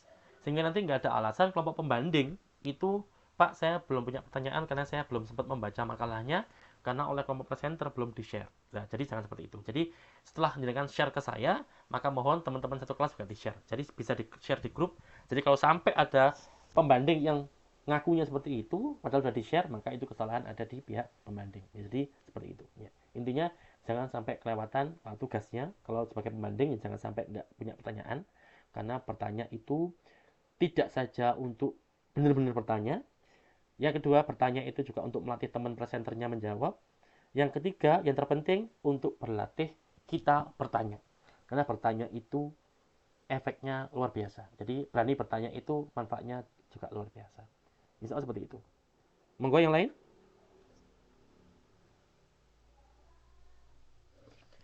Kalau tidak ada, maka kita sebentar. Kalau mboten, maka sesi ini izinkan saya untuk memperkenalkan diri karena saya termasuk dosen baru di UIN Tulungagung, masih baru 1 tahun, tapi di kelas jenengan baru pertama ini kita bertemu. Kemudian ya, untuk sedikit memberikan gambaran tentang bagaimana akhirnya saya bisa mendapatkan amanah untuk mengajar mata kuliah biologi seluler ini. Karena kebetulan sebenarnya pengalaman saya itu memang banyak di bidang biologi seluler. Ya. Saya alhamdulillah S1, itu saya kuliah S1 jurusan biologi, itu karena saya asli Malang. Saya kuliah di Malang, biologi Malang di Universitas Brawijaya. Saya masuk tahun 2005 dan lulusnya alhamdulillah tahun 2011. Hal itu jangan dicontoh ya. Karena saya akhirnya bisa lulus karena saya mengerjakan skripsi. Topik itu saat itu topik saya adalah tentang bagaimana merumuskan atau mengumpulkan dasar-dasar agama Islam untuk konservasi lingkungan. Waktu itu belum banyak. Saat ini insya Allah teman-teman hampir di semua mata kuliah ada hal semacam ini. Tapi waktu itu masih belum banyak. Jadi saya waktu itu mengembangkan sebuah buku ajar, yang mana buku ajar itu bisa digunakan untuk mengedukasi masyarakat di daerah sekitar Das Berantas, aliran Sungai Berantas, untuk mereka lebih perhatian terhadap lingkungan karena ternyata Islam mengajarkan hal itu. Ya, jadi yang saya bahas di skripsi saya ada konsep namanya hima, ya, ada beberapa konsep namanya hima, ya. Jadi ternyata ada hima, ada harim, ya, ada kemudian juga banyak, saya mungkin lupa pastinya, tapi intinya Islam ternyata memiliki ajaran yang luar biasa lengkap, termasuk mengatur bagaimana kita beradab terhadap lingkungan. Ya. Contoh misalkan, uh, ternyata sungai itu punya zona haram. Ya. Zona haram itu artinya dilarang untuk dibangun bangunan yang menetap. Lebih-lebih dibangun untuk bangunan pribadi. Jadi misalkan contoh sungai itu punya lebar 2 meter. Maka berarti di samping kanannya sungai itu dengan jarak setengahnya, berarti 1 meter ke kanan, itu tidak boleh dibangun bangunan pribadi. Apalagi bangunan yang permanen. Karena daerah itu 1 meter kanan, 1 meter kiri, itu merupakan zona harimnya sungai. Yang mana di zona itu harus digunakan untuk mendukung fungsi sungai. Ya, ternyata saya baru tahu, ternyata Islam memiliki hasanah keilmuan yang semacam itu. Itu luar biasanya ketika baru tahu ketika saya mengerjakan skripsi itu. Kemudian selang 1 tahun, saya lanjut kuliah S2 yang pertama. Alhamdulillah waktu S2 yang pertama ini saya dapat beasiswa penuh dari beasiswa unggulan, ya, dari Kemendikti, ya, so, ya, maaf, Kemendikbud, ya. Jadi dengan beasiswa penuh, jadi dapat beasiswa dengan uang pendaftaran gratis, kemudian uang hidup, jadi setiap bulan dapat uang seperti gaji, ya, jadi cukup. Makanya saya sangat rekomendasikan teman-teman nanti untuk kuliah semester depan, insya Allah nanti teman-teman sudah bisa apply beasiswa PPA, asalkan IPK-nya di atas 3, maka teman-teman bisa mendapat beasiswa. Intinya kita niatkan beasiswa itu kita niatkan pertama untuk motivasi kita belajar, kedua untuk membantu orang tua kita, ya, karena kita tahu orang tua kita pasti bermandi keringat untuk membantu kita kuliah, untuk mencarikan biaya kita kuliah. Maka kalau kita niat, ya Allah semester depan saya harus dapat beasiswa supaya saya bisa membantu orang tua, ya. Itu kita niatkan. Karena beasiswa itu sangat penting karena benar-benar bisa memotivasi kita untuk belajar lebih giat. Dan ketika S2 yang pertama, saya mengembangkan buku tentang bioinformatika, mata kuliah informatika. Sayangnya di UIN 1 belum ada mata kuliah ini. Tapi insya Allah mata kuliah ini nanti apa yang saya kerjakan selama satu semester, mengerjakan tesis ini akan saya tunjukkan ke jenengan ketika praktikum 6 yang pertama tadi. Ya, jadi makanya semoga teman-teman nanti bisa mengambil manfaat dari praktikum itu. Kemudian selisih 1 tahun, saya dapat kesempatan untuk kuliah S2 yang kedua. Waktu itu saya dapat kesempatan untuk kuliah di Tokyo, kampus tertua di Jepang, the University of Tokyo, dengan beasiswa penuh juga dari LPDP, yang mana sama uang pendaftaran, uang pesawat, uang untuk sewa rumah, untuk uang untuk makan, semua ditanggung oleh beasiswa. Jadi yang kita kerjakan hanya fokus untuk belajar, ya. Jadi selama di sana saya juga sama, saya menggunakan apa yang nanti akan saya sampaikan ke jenengan ketika praktikum 6 yang pertama tadi, ya, praktikum online tadi. Makanya teman-teman lagi-lagi sangat-sangat motivasi Karena kalau teman-teman nanti bisa bisa mengulang apa yang saya kerjakan dan bisa memahami, maka tidak menutup kemungkinan teman-teman bisa dapat beasiswa untuk S2 maupun S3 di luar negeri. Karena sebenarnya apa yang saya kerjakan akan sama dengan apa yang jangan kerjakan. Bedanya hanya ini teman-teman. Bedanya kalau gini, bedanya ilmu itu terus berkembang. Bobot yang saya kerjakan dulu ketika saya S2 bisa jadi akan setara dengan apa yang jangan kerjakan ketika S1. Itulah perbedaan antara dulu dan sekarang. Sehingga dengan nanti kita belajar bersama di praktikum, berarti teman-teman nanti insya Allah bisa mengerjakan apa yang saya kerjakan selama S2 dulu. Maka belum tentu teman-teman belum tentu teman-teman akan belum tentu teman-teman akan uh, intinya gini, tesis saya zaman dahulu itu kalau sekarang dikerjakan tidak sesulit zaman dahulu ya. Oleh karena itu teman-teman nanti harus tetap berusaha untuk mengembangkan diri. Jadi kami para dosen hanya sharing pengalaman. Jadi teman-teman nanti silakan untuk mengeksplor dirinya masing-masing, ditambah harus sesuai dengan permintaan lapang, permintaan dunia. Misalkan contoh, nanti teman-teman ingin kuliah ke luar negeri. Loh, kan saya sudah belajar apa yang disampaikan oleh semua dosen saya, tapi kenapa kok saya nggak bisa-bisa? Ya bisa jadi karena dunia saat ini sudah memintanya yang lebih. Itulah perbedaan antara dulu dengan sekarang. Makanya kalau saya bilang, bebannya kita saat ini adalah karena kita sekarang punya teknologi yang sangat canggih, yang membuat target atau membuat ekspektasi orang itu juga semakin tinggi. Karena ada ChatGPT, membuat banyak orang yang merasa bahwa menjawab pertanyaan ketika presentasi itu mudah. Padahal normalnya kita presentasi ada orang tanya, jawab itu sulit. Tapi sekarang tinggal buka ChatGPT, diketik ulang pertanyaannya, sudah bisa dapat jawabannya. Jadi itu maksud daripada saya. Oleh karena itu nanti apa yang saya sharingkan selama praktikum nanti, silakan teman-teman explore, manfaatkan lebih lanjut. Tapi insya Allah saya husnudzon, insya Allah itu semua bisa membantu langkah teman-teman ke depan, baik untuk beasiswa, lebih-lebih untuk meningkatkan proses pembelajaran teman-teman sendiri. Jadi itu background akademik saya ketika S2. Jadi tahun 2015 saya berangkat bulan September, karena 1 Oktober saya kuliah, pulang tahun 2015. Kemudian selisih 1 tahun, saya pulang ke Indonesia 1 tahun. Kemudian saya lanjut lagi berangkat, alhamdulillah dapat lagi-lagi fellowship, hampir sama kayak beasiswa, juga sama tiket uang hidup, uang sewa rumah, uang pendaftaran dan semuanya saya ditanggung juga. Waktu itu saya dapat fellowship dari Uni Eropa. Kita tahu di Eropa itu ada gabungan beberapa negara, Uni Eropa namanya. Maka dari sanalah saya dapat gaji, dan saya berangkat di sana selama 3 tahun bekerja di rumah sakit Bonn. Dan alhamdulillah baru pulang tahun 2012 dan 2022, dan setelah itu saya baru akhirnya gabung dengan UIN Tulungagung. Jadi sekarang ini merupakan semester saya yang ketiga di UIN Tulungagung. Oleh karena itu masih baru relatif, mungkin sama dengan jenengan ya, sama dengan jenengan, kita masuknya sama. Oleh karena itu nanti kita belajar bareng-bareng, pasti banyak kekurangannya, maka nanti mari kita sama-sama mengingatkan ya. Saya sebagai dosen juga mengharap dari jenengan input supaya saya bisa semakin baik, semakin maksimal menjadi dosennya. Pun nanti dari saya mungkin akan beberapa memberikan saran supaya jenengan semuanya bisa tentunya lebih baik, lebih baik, lebih baik. Karena saya yakin jenengan semuanya punya potensi yang luar biasa, sehingga eman-eman kalau disia-siakan. Ya, seperti itulah saya. Kemudian saya juga punya background non akademik. Mengapa kok tadi saya skripsi ketika S1 ada unsur agamanya. Kemudian setiap awal doa kita membaca doa yang cukup panjang, nanti di akhir juga membaca doa yang cukup panjang, karena memang saya juga memiliki background pesantren yang cukup lama ya. Jadi teman-teman nanti jika perlu diskusi tentang biologi, kaitan biologi dengan agama Islam, maka insya Allah saya pun juga punya pengalaman yang bisa saya sampaikan.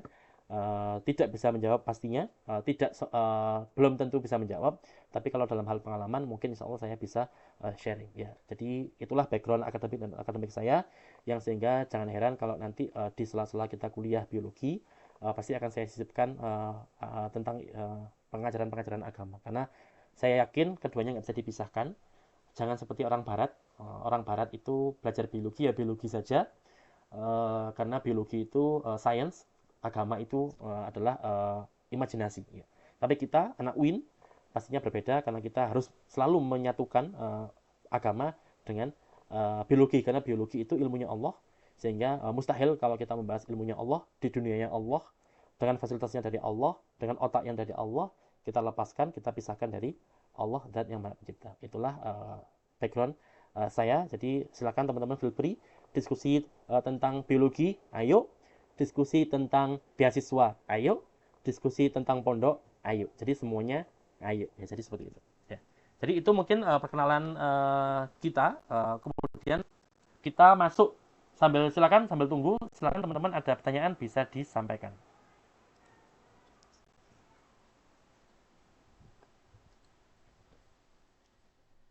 Kalau sudah tidak ada, maka kita mulai di materi yang pertama.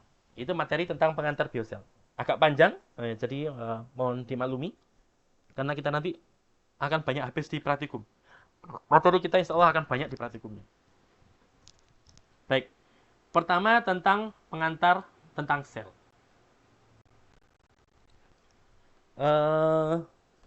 Kita tahu bahwa di ilmu biologi, para ilmuwan itu karena kita kan sains, kita itu para ilmuwan itu berusaha untuk membuat timeline, membuat waktu. Kira-kira dunia ini muncul pertama kali bagaimana? Itu pertanyaan terbesar yang ada di benak para ilmuwan, terutama ilmuwan barat. Kalau kita kan sudah jelas, dunia diciptakan oleh Allah, kemudian manusia pertama yang muncul di bumi adalah Nabi Adam, yang mana Nabi Adam turun dari surga. Jadi seperti itu mekanisme yang kita yakini di agama kita, dan itu benar. Ya. Cuman berbeda dengan ilmu biologi. Ilmu biologi, bukan biologi, sains pada umumnya. Karena sains itu kan berasal dari dunia barat. Ya. Sehingga mereka berusaha untuk mencari dasar-dasar ilmiahnya. Sehingga karena kita sekarang orang muslim yang belajar biologi, maka kita ambil sebagian yang memang masih bisa kita akomodir dengan ajaran agama Islam kita. Dalam konteks ini, para ilmuwan meyakini bahwa dunia ini dulu hewan organisme yang muncul pertama kali, terutama kalau dalam hal kemunculan organisme, maka diawali dengan archaea. Jadi archaea ini insya Allah pekan depan akan kita pelajari lebih detail. Sebentar. Karena pekan depan kita akan belajar detail tentang bagaimana perbedaan antara tentang sel semakin mendalam, perbedaan keduanya antara sel-sel yang tadi prokariot, eukariot, kemudian tentang uniseluler, multiseluler, dan lain sebagainya. Maka saat ini kita sedikit membuat overview, pengantar saja, bahwasanya inilah yang diyakini oleh para ilmuwan hingga saat ini. Bahwa pertama kali muncul adalah archaea. Archaea kemudian nanti akan berkembang. Ingat, tumbuh dan berkembang. Tumbuh itu berbeda dengan berkembang. Tumbuh itu kalau kita ngomong dalam konteks sel, kalau ada sel yang membelah diri sehingga jumlahnya semakin banyak, itu namanya tumbuh. Atau ada sel yang dia bertambah ukurannya, itu namanya juga tumbuh. Jadi tumbuh itu pertambahan ukuran dan juga pertambahan jumlah. Itulah tumbuh. Tapi nanti juga sel itu bisa berkembang. Sel itu bisa berkembang, artinya dia tumbuh dan berkembang. Berkembang itu berarti dia memiliki fungsi baru. Contoh kita, ketika kita SD dulu, kita mungkin kegiatannya hanya sekolah, pulang, makan, tidur, kemudian ngaji, ya, kemudian tidur lagi. Itu kegiatan kita ketika kita SD misalkan. Tapi ketika kita semakin besar, usia kita semakin bertambah, jaringan kita semakin luas, maka kita akan semakin berkembang. Buktinya apa? Buktinya yang tadinya kita nggak ikut organisasi, ketika SMP, SMA kita mulai gabung OSIS. Ketika kuliah kita mulai gabung himpunan. Kemudian nanti kita gabung IKHIMBI. Ya. Kita gabung ke misalkan teman-teman ada yang HMI, ikut HMI. Ya, KMI, kemudian ikut yang lain-lainnya, GMNI, ikut GMNI. Dan lain sebagainya, PMII, gabung PMII. Itu menandakan bahwa kita itu berkembang. Yang dulunya kita hanya pulang, tidur, kemudian sekarang kita menjadi misalkan divisi humas. Kita berfungsi untuk mendistribusikan atau untuk menghubungkan antara lembaga kita dengan lembaga yang lain. Kita semakin berkembang, itu namanya berkembang. Punya fungsi baru. Sel pun sama, punya fungsi baru. Ya. Kembali ke topik kita, awalnya diyakini bahwa yang muncul pertama kali adalah archaea. Ini nggak ada masalah dengan kita di Islam, karena di Islam itu memang sebelum Nabi Adam turun, itu memang di bumi ini sudah disampaikan di riwayat sudah ada makhluk lain, bukan manusia. Tapi manusia yang pertama adalah Nabi Adam alaihissalam. Makanya ketika teman-teman ingat di salah satu surat Al-Baqarah itu ada ayat yang menyatakan bahwasanya ketika Allah menyampaikan kepada malaikat sana malaikat ada yang protes, dalam artian bertanya bahwasanya, ya Allah, mengapa kok Anda ingin menjadikan khalifah di bumi padahal mereka berbuat kerusakan, ya. Jadi salah satu hikmah ulama mengatakan bahwasanya yang kerusakan itu adalah bukan manusia tapi makhluk lain yang memang berbuat kerusakan, sehingga itu menjadi pelajaran bagi malaikat untuk bertanya hal semacam itu. Kembali ke sana, kembali ke pelajaran kita bahwa memang bumi sebelum diisi oleh Nabi Adam alaihissalam itu memang sudah ada makhluk. Dalam konteks ini masih bisa kita terima itu adalah archaea. Kemudian archaea ini berkembang sehingga nanti muncullah golongan bakteria. Jadi lihat ini, waktu yang dituliskan sekitar 3,5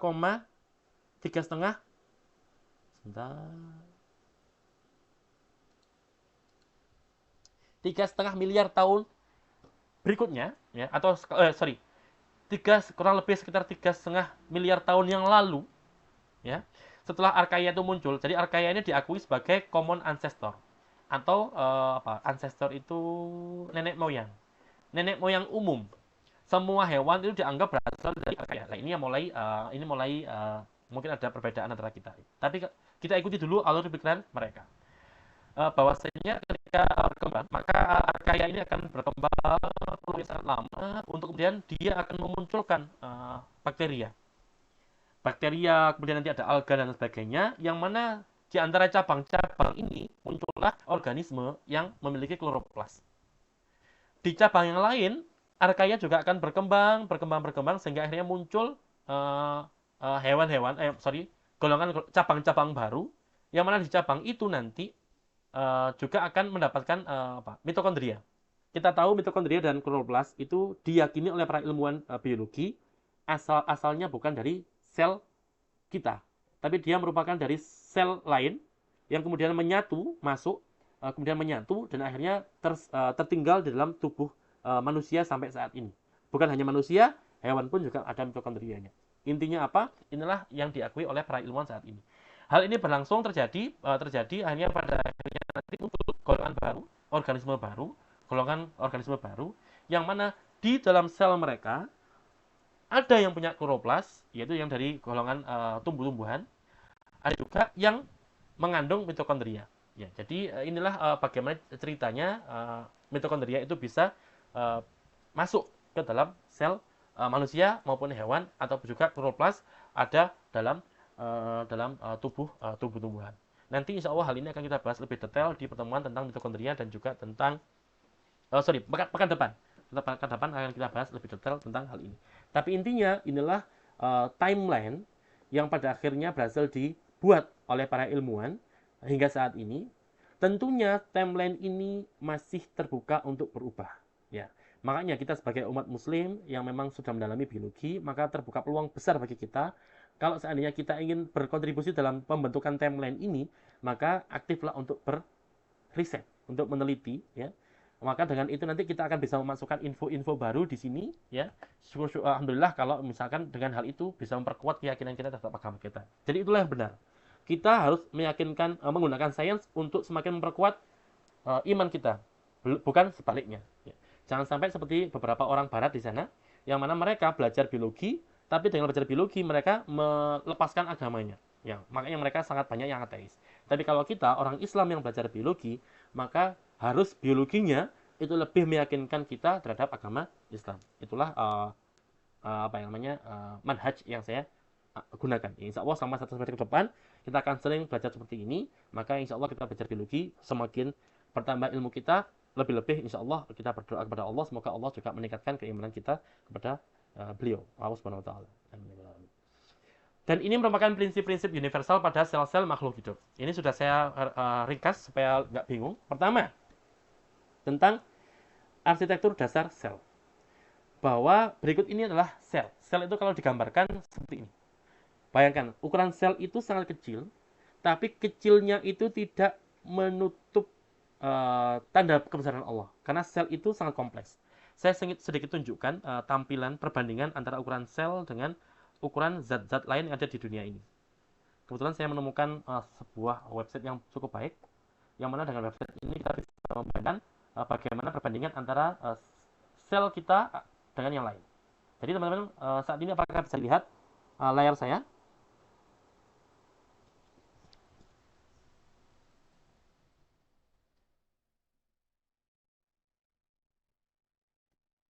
Uh, Pertama kita lihat dulu bahwa ini adalah aplikasi yang bisa menunjukkan perbandingan antara ukuran semua molekul atau benda bahkan dengan molekul-molekul lain termasuk di sel. Sebagai contoh, gambar ini times regular ini merupakan ukuran font reguler kita, memang agak besar ya kalau di sini, tapi sekedar untuk pembandingan, seandainya ini merupakan ukuran font times 12 poin, maka ukuran biji kopi adalah seperti ini, masih lebih besar. Kemudian biji beras juga sama, ya, seperti ini. Maka kalau kita zoom, ya, kalau kita geser, kita akan melihat perbandingan antara ukuran-ukuran, misalkan di sini sudah ada mulai ukuran amoeba, proteus. Maka jawabannya adalah ukuran amoeba lebih kecil daripada biji beras. Kemudian ukuran sel telur, ukuran paramecium masih relatif lebih kecil dibandingkan amoeba. Semakin kecil paramecium lebih kecil daripada amoeba. Kemudian sel kulit ukurannya 30 mikrometer, jauh lebih kecil. Kemudian juga ukuran sel telur, ya, sel telur juga kecil, tapi dibandingkan dengan sel sperma, tentunya sperma lebih kecil. Ya. Kemudian kita bisa teruskan lagi, kita masuk ke sel darah merah. 8 mikrometer, sangat kecil. Lebih kecil lagi ragi.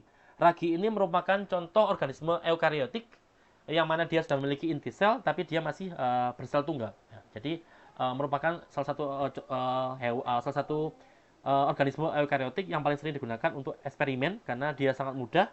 Jadi dia mirip sama bakteri, bedanya dia eukariotik, kalau bakteri itu prokariotik. Kromosom kita lebih kecil lagi, lebih kecil daripada sel darah merah tentunya karena ya, sebagaimana sel-sel yang lain, ukurannya lebih besar daripada kromosom. Kebetulan sel darah merah ini merupakan sel yang tidak memiliki inti sel, ya, sehingga tidak heran ukuran sel darah merah relatif juga sangat kecil. Kita bandingkan lagi dengan ukuran bakteri E. coli. Ya, bakteri E. coli lebih kecil daripada ukuran kromosom kita. Kemudian mitokondria, tentunya mitokondria juga lebih kecil daripada sel. Ukurannya berkisar dari 4 kali 0,8 mikrometer. Lisosom 1 mikrometer. Jadi memang sangat kecil. Semakin kecil lagi kita akan bertemu dengan virus cacar. Ya. Virus cacar, kemudian virus HIV, kemudian ada VAC, kemudian ada virus influenza dan vesicle seluler, yang mana ukurannya sangat kecil. Nanti kita bahas vesicle juga di pertemuan ketika kita membahas tentang sistem endomembran. Kemudian virus hepatitis semakin kecil. Ribosom tadi yang saya sebutkan, organel yang bekerja untuk sintesis protein, juga ukurannya sangat kecil, tapi masih jauh lebih besar dibandingkan tRNA atau hemoglobin atau bahkan antibodi. Semakin kecil, kita bertemu dengan fosfolipid, yaitu lemak yang seringkali menyusun membran plasma kita. Ada metionin, ya, glukos sangat kecil lagi. Terus ada adenin, ya, nukleotida. Semuanya ini menunjukkan betapa kecilnya ukuran atom-atom kita, ya. Kemudian atom itu membentuk molekul seperti metionin, seperti adenin, seperti air, ya. Kemudian nanti terus beberapa di antara mereka akan bersatu membentuk molekul yang lebih besar, misalkan protein, DNA, lemak. Terus lama-lama membentuk sel membentuk jaringan membentuk organ membentuk sistem organ, seperti tubuh kita ini. Ya, jadi tubuh kita ini seperti sistem organ karena berisi banyak organ yang semuanya saling bersatu untuk kerja sinergis, membantu kita beraktivitas, membantu kita untuk hidup dan lain sebagainya. Ya, itulah perbandingan antara molekul-molekul yang ada di tubuh kita. Sebentar, saya cek dulu. Ya, masih nyambung karena kemarin kejadian ada kesalahan. Ya, jadi kita sekarang bisa membandingkan kira-kira berapa besar sih ukuran sel. Jadi sel itu memang tidak bisa terlihat oleh mata kita, ya, terutama mungkin ada beberapa sel yang sangat besar, ya. Tapi kalau sel pada umumnya itu kita memerlukan bantuan mikroskop. Jadi insya Allah nanti kita akan masuk ke lab, kemudian kita belajar untuk mengamati sel, bagaimana sel itu terlihat di bawah mikroskop. Mungkin di antara jenengan ada yang pernah ikut olimpiade sehingga pernah melakukan hal itu, tapi tidak ada salahnya kita mengulangi lagi belajar tentang sel. Jadi ini ada sel, ya masing-masing akan saya jelaskan. Kemudian sel satu dengan sel lain itu banyak sekali variasinya, banyak perbedaannya. Baik struktur, baik fungsinya. Misalkan contoh, sel-sel protista itu berbeda dengan sel-sel hewan. Makanya di taksonomi yang terbaru, ya, protista itu dikeluarkan dari kingdom Animalia. Ya, karena ada banyak perbedaan, ya. Sehingga karena perbedaan-perbedaan itu protista dipisahkan dari kingdom Animalia sehingga dia punya kingdom sendiri. Ya. Tapi kalau kita cari persamaan juga pastinya banyak persamaan. Tapi setiap metode atau setiap sistem klasifikasi, sistem taksonomi itu punya pertimbangan membuat mereka dipisahkan. Kemudian sel tumbuhan. Kita lihat di sini sel hewan itu terkesan bentuknya lebih lebih round shape, seperti tidak kotak banget gitu. Ada sekitar ada elipsnya, ada lonjongnya. Karena memang sel-sel hewan itu tidak memiliki dinding sel. Dinding sel itu seperti ini, sel-sel tumbuhan, karena dia rigid, ya, sehingga dia itu memiliki bentuk yang hampir mirip, selalu mirip, yaitu terkesan ada persegi. Berbeda dengan sel hewan yang bentuknya itu seperti ini, fleksibel, ya. Karena dia hanya dilindungi oleh membran plasma, yang membran plasma itu terdiri atas phospholipid layer, yang dia itu sangat dinamis, ya. Kemudian juga sel hewan memiliki papula yang cukup besar, ya. Pada sel hewan itu normalnya tidak memiliki, tapi kalaupun ada beberapa organisme hewan yang memiliki, itu ukurannya kecil, ya. Sangat bergantung pada jenis demi jenis. Dan satu hal perbedaan antara kita ketika kita SMA dengan kuliah. Di kuliah itu kita akan seringkali bertemu dengan hal-hal yang sifatnya adalah pengecualian. Ya, karena tidak ada satupun sistem di biologi itu yang bisa terakomodir secara 100% dengan sistem klasifikasi yang ada. Maksudnya apa? Selalu ada pengecualian karena lagi-lagi tanda kebesaran Allah, bahwa Allah itu mampu menciptakan makhluk yang beraneka ragam, sehingga kadang-kadang kalau kita ingin mengklasifikasikan, karena kan klasifikasi itu kan untuk memudahkan kita belajar, ya. Tapi ilmunya Allah ternyata jauh lebih luas daripada kemampuan kita untuk mengklasifikasikan hal itu, ya. Oleh karena itu selalu ada pengecualian, maka nanti akan kita bahas sambil berjalan. Akan ada banyak pengecualian-pengecualian yang insya Allah akan mengoreksi apa-apa yang pernah kita yakini ketika kita SMA dulu terkait biologi. Kemudian ada bakteri, ya, ada virus, misalnya ada virus juga. Contoh virus itu dulu dikenal bukan organisme, ya. Tapi belakangan ini juga muncul ilmuwan-ilmuwan yang mendukung bahwa virus itu merupakan organisme, makhluk hidup. Apa yang membedakan keduanya? Ilmuwan yang mengakui bahwa virus itu adalah makhluk hidup karena menemukan ada virus tertentu yang ternyata meskipun tidak berada di dalam tubuh inang, virus itu ternyata mampu bertahan hidup. Sebaliknya, ilmuwan yang meyakini virus itu bukan makhluk hidup karena dia mendapati hasil bahwa semua virus itu akan mati, akan menjadi benda mati ketika dia berada di luar tubuh inangnya, ketika dia berada di luar tubuh host space, ya. Sehingga virus ketika berada di luar, dia hanya menjadi benda. Tapi ketika dia sudah berada di dalam tubuh inang, maka dia akan memanfaatkan mesin-mesin atau organel-organel inangnya untuk hidupnya dia. Ya, jadi itulah perbedaan antara ilmuwan yang meyakini virus itu termasuk hidup atau tidak. Sehingga nggak heran teman-teman kalau teman-teman belajar ilmu taksonomi, ada kalanya sistem taksonomi itu yang meyakini bahwa virus itu kingdom sendiri. Berarti kingdom makhluk hidup. Tapi juga ada yang lain menganggap virus itu tidak termasuk hewan. Nah, tapi itu semua perbedaan-perbedaan yang insya Allah akan kita bahas di pertemuan berikutnya. Jadi setiap sel itu memiliki banyak perbedaan. Karena ada perbedaan struktur, maka fungsinya pun juga berbeda. Ada sel yang hidup tunggal sebagai uniseluler, ada makhluk hidup yang untuk dia hidup, dia perlu melibatkan banyak sel. Sel yang beraneka ragam membentuk tubuhnya dia, barulah dia akan hidup dengan sempurna. Contohnya manusia.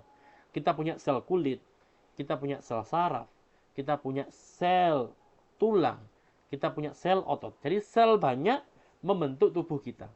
Ketika ada kendala pada beberapa sel itu, yang ada adalah sakit.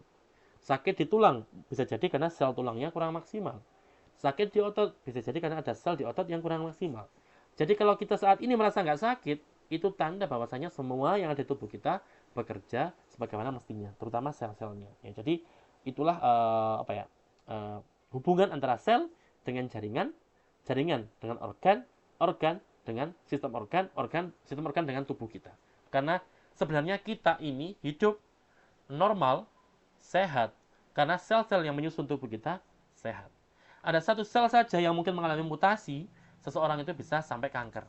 Jadi betapa besarnya rahmat Allah dalam bentuk kesehatan kita ini. Ini prinsip yang pertama. Prinsip universal yang harus dimiliki oleh sel makhluk hidup. Ya, jadi sel-sel hidup itu seperti ini. Dia memiliki informasi genetik. DNA, yang mana DNA ini tersimpan dalam sekuen. Jadi kalau nanti insya Allah di praktikum kita akan kita tunjukkan bagaimana sekuen nukleotida DNA. Jadi memang seringkali untuk memudahkan kita belajar, sekuen nukleotida itu bisa kita urai menjadi urutan-urutan. ATGC, ATGC. Ya, seperti itu. Jadi ATGC, ATGC. Tapi anehnya ternyata ATGC, ATGC itu punya makna. Dan kita, manusia, itu kadang-kadang terbatas. Kita nggak punya kemampuan untuk menganalisis itu dengan mata kita. Sehingga seringkali kita membutuhkan bantuan software. Ya. Jadi untuk mengetahui urutan sekuen nukleotida DNA itu, kita perlu bantuan software. Tapi intinya, sel hidup itu pasti punya DNA. Karena sel hidup itu perlu untuk bereproduksi. Ingat, yang hidup, makhluk hidup harus bisa bereproduksi. Untuk bereproduksi, berarti dia harus bisa menurunkan atau bisa membagi kopian materi genetiknya dia. Dalam konteks sel, maka materi genetiknya adalah berupa DNA. DNA nanti ada bagian namanya gen. Misalkan contoh, ini DNA. DNA milik sel ini. Di antara semua yang panjang ini nanti ada bagian kecil, dia menjadi gen. Yang mana gen itu nanti yang menurunkan sifat-sifat pada anak-anak atau sel-sel anakan kita. Jadi ini prinsip utama bagi yang ada pada setiap sel yang hidup. Jadi mereka memiliki informasi genetik yang bisa dibaca, dipelajari berupa urutan asam nukleat, ya ATGC tadi, ATGC, AATTGC, GC, AT dan sebagainya. Yang mana kemudian ketika dia mau bereproduksi, ketika sel mau membelah, maka sebelum dia membelah, sel harus memastikan bahwasanya DNA-nya dia itu bisa copy melalui proses yang namanya adalah replikasi. Sehingga replikasi ini akan memproduksi DNA baru yang mana memiliki keidentikan dengan DNA parentalnya, ya, DNA induknya. Kemudian nanti hal inilah yang akan membuat dua sel anakan yang dihasilkan dari proses pembelahan akan memiliki DNA yang identik dengan induknya. Kita berbicara tentang sel yang membelah diri. Berbeda kalau nanti kita berbicara tentang ketika sel gamet bertemu. Gamet jantan, misalkan sel telur, gamet jantan sperma bertemu dengan sel telur, maka anakannya, sel anakan yang dihasilkan, itu akan mendapatkan DNA yang bervariasi. Merupakan gabungan atau rekombinasi dari DNA dari ayah dan dari ibu. Itu perbedaan antara sel gamet ya atau gonad dengan sel-sel somatik seperti yang saat ini sedang kita bahas. Gambar ini adalah gambar tentang sel hidup golongan somatik, yaitu non-gonad. Apakah ada pertanyaan? Ya, kalau bingung, monggo, jangan sungkan, jangan malu untuk tanya, karena tanya itu bisa menyelamatkan kita dari kebingungan. Ya, monggo.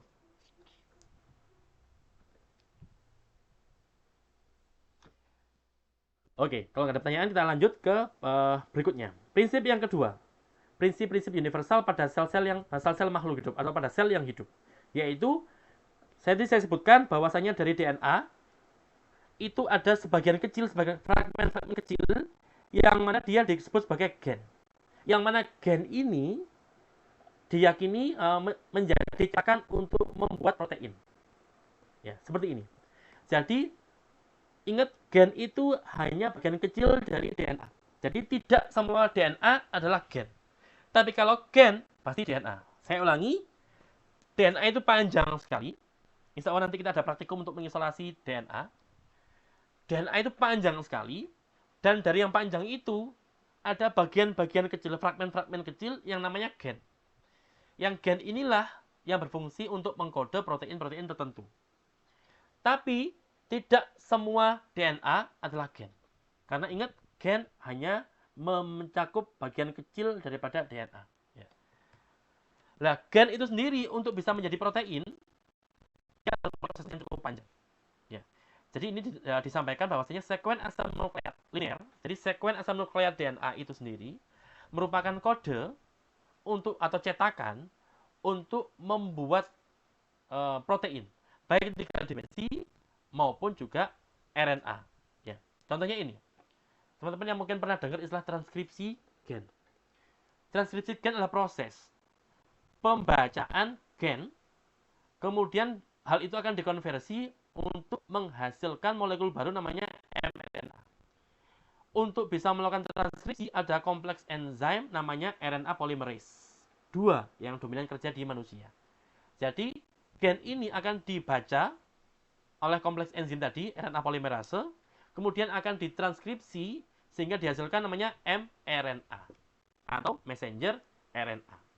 Jadi messenger RNA ini dibuat berdasarkan cetakan atau kode yang tersimpan di dalam gen. Berikutnya, mRNA akan diproses lebih lanjut melalui proses namanya translasi. Yang mana translasi ini diperankan oleh atau dieksekusi oleh ribosom, organel. Ya. Dan oleh proses ini, mRNA tadi akan diterjemahkan lebih lanjut sehingga diperoleh amino. Karena setiap kodon yang ada di mRNA akan diterjemahkan menjadi satu asam amino. Triplet kodon menjadi satu asam amino.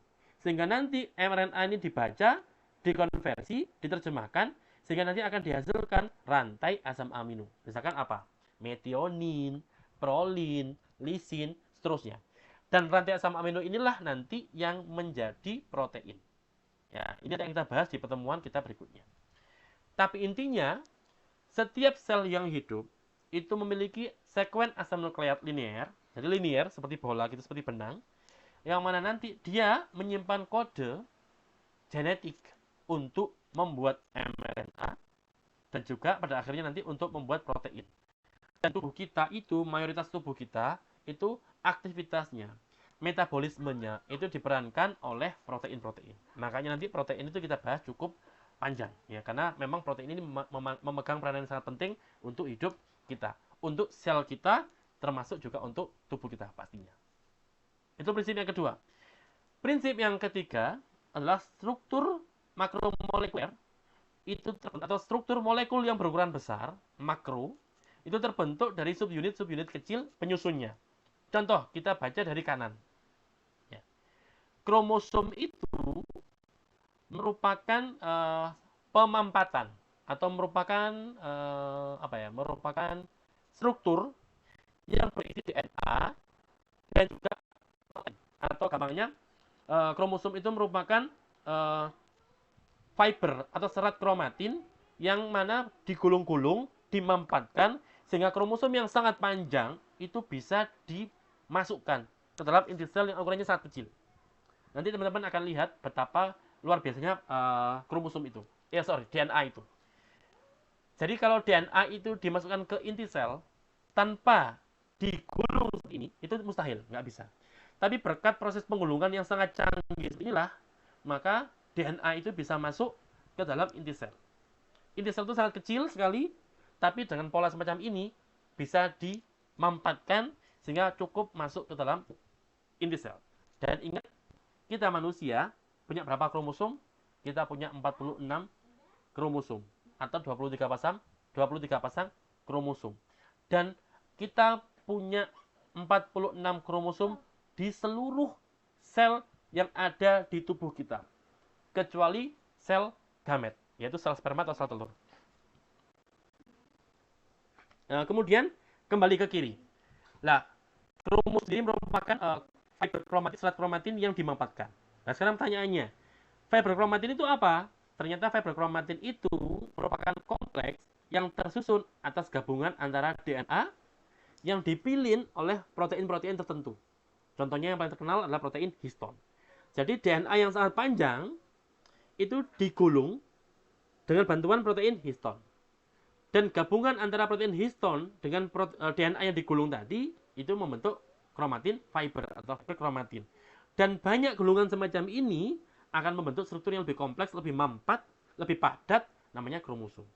Jadi kalau ditanya kromosom itu apa? Kromosom itu struktur yang disusun atas gabungan beberapa fiber semacam ini. Jadi itulah maksud daripada prinsip yang nomor 3, yaitu struktur makromolekuler terbentuk dari subunit-subunit terkecil. Contoh lain, protein. Protein itu tersusun atas asam amino. Asam amino banyak, membentuk rantai yang sangat panjang, dan nanti dia akan menjadi protein.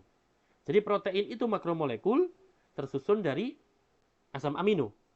Selanjutnya, protein nanti akan membentuk struktur yang lebih kompleks. Apa itu? Contohnya misalkan ini, mikrotubul atau mikrotubul, yang notabene merupakan cytoskeleton atau yang memainkan peran seperti tulang pada manusia, tapi kalau pada sel namanya adalah cytoskeleton. Salah satunya adalah mikrotubul. Atau juga ada namanya aktin filamen. Merupakan sama-sama sitoskeleton. Nanti akan dibahas oleh kelompok tentang sitoskeleton. Kemudian, struktur semacam ini juga akan membentuk struktur yang lebih kompleks lagi. Contohnya apa? Contohnya adalah filopodium. Yang mana filopodium itu sendiri merupakan gabungan daripada mikrotubul dan aktin filamen. Jadi bagaimana dia bisa semakin panjang, memendek, memanjang, memendek, dan bergerak, itulah yang merupakan gabungan dari molekul-molekul penyusunnya yang lebih kecil menjadi lebih besar. Bergabung menjadi lebih besar, lebih kompleks, bergabung menjadi lebih besar, lebih kompleks, dan mereka semuanya nanti akan bergabung masuk ke dalam struktur namanya adalah sel. Inilah prinsip-prinsip yang universal yang ada pada seluruh sel yang hidup. Kita percepat. Prinsip yang keempat, membran. Kita tahu bahwa misalkan sel-sel itu semua sel hewan maupun sel tumbuhan itu memiliki membran. Kalau sel tumbuhan ditambah ada dinding sel, kalau di sel hewan tidak ada dinding sel. Jadi hanya membran plasma saja. Dan membran itu tumbuhnya dengan cara memperluas membran yang sudah ada. Jadi membran yang sudah ada akan diperluas sehingga membentuk membran yang lebih luas. Itu adalah pola perkembangan membran. Membran sangat penting karena membran itu untuk melindungi struktur yang ada di dalamnya. Saya kurang tahu apakah gambar ini terlihat jelas bagi teman-teman, tapi insya Allah gambar ini teman-teman bisa pahami lebih jelas ketika nanti kita sudah membahas tentang inti sel. Ya. Karena mungkin gambar ini akan membingungkan, tapi pada intinya adalah seperti ini teman-teman, bahwasanya protein itu disintesis di sitoplasma. Oleh siapa? Oleh ribosom. Setelah protein itu jadi, ya, maka ada beberapa protein yang nanti akan dibiarkan untuk bekerja atau didistribusikan di sitoplasma itu. Karena kita punya banyak enzim yang kerjanya itu di sitoplasma. Ya, jadi ada beberapa protein itu ada protein yang nanti akan menjadi enzim. Protein yang punya efek atau punya aktivitas katalitik. Insya Allah nanti akan kita bahas lebih lanjut. Tapi ada sebagian protein yang memang dikirim untuk dia bekerja, berfungsi di sitoplasma. Tapi ada beberapa protein yang setelah dia disintesis di sitoplasma, dia akan dikirim menuju inti sel. Ini merupakan topik tesis saya yang pertama ketika saya kuliah di UM Malang. Nanti akan kita bahas juga. Tapi ada juga protein, ya, protein yang setelah dia bekerja, setelah dia dibuat, dia akan difungsikan di sitoplasma untuk menjadi apa? Untuk menjadi cytoskeleton. Tadi yang saya tunjukkan ini menjadi mikrotubul juga aktin filamen. Ya. Ada juga di protein setelah dia disintesis di sitoplasma, dia akan dikirim ke mitokondria. Bisa jadi dia akan bekerja di dalamnya mitokondria. Jadi masing-masing protein itu akan dikirim ke tempat di mana memang dia ditakdirkan.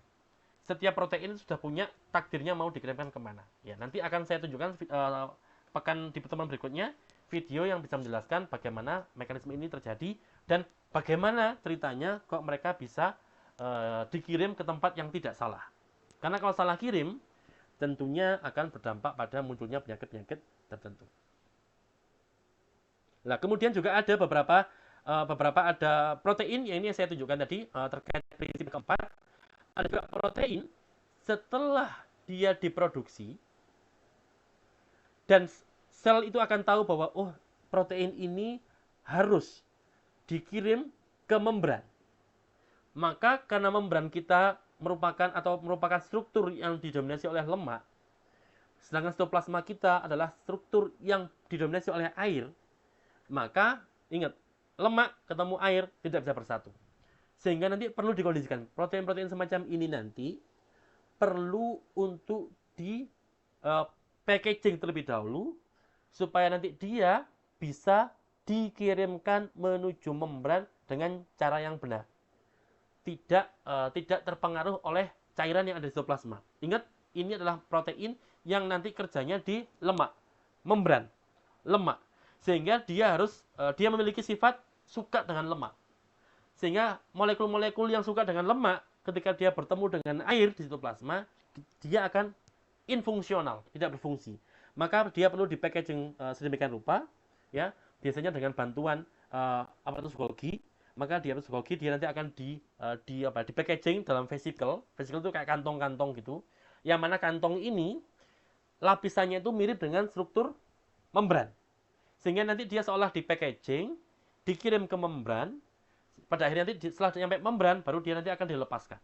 Ya, jadi inilah proses bagaimana proses membran itu terbentuk.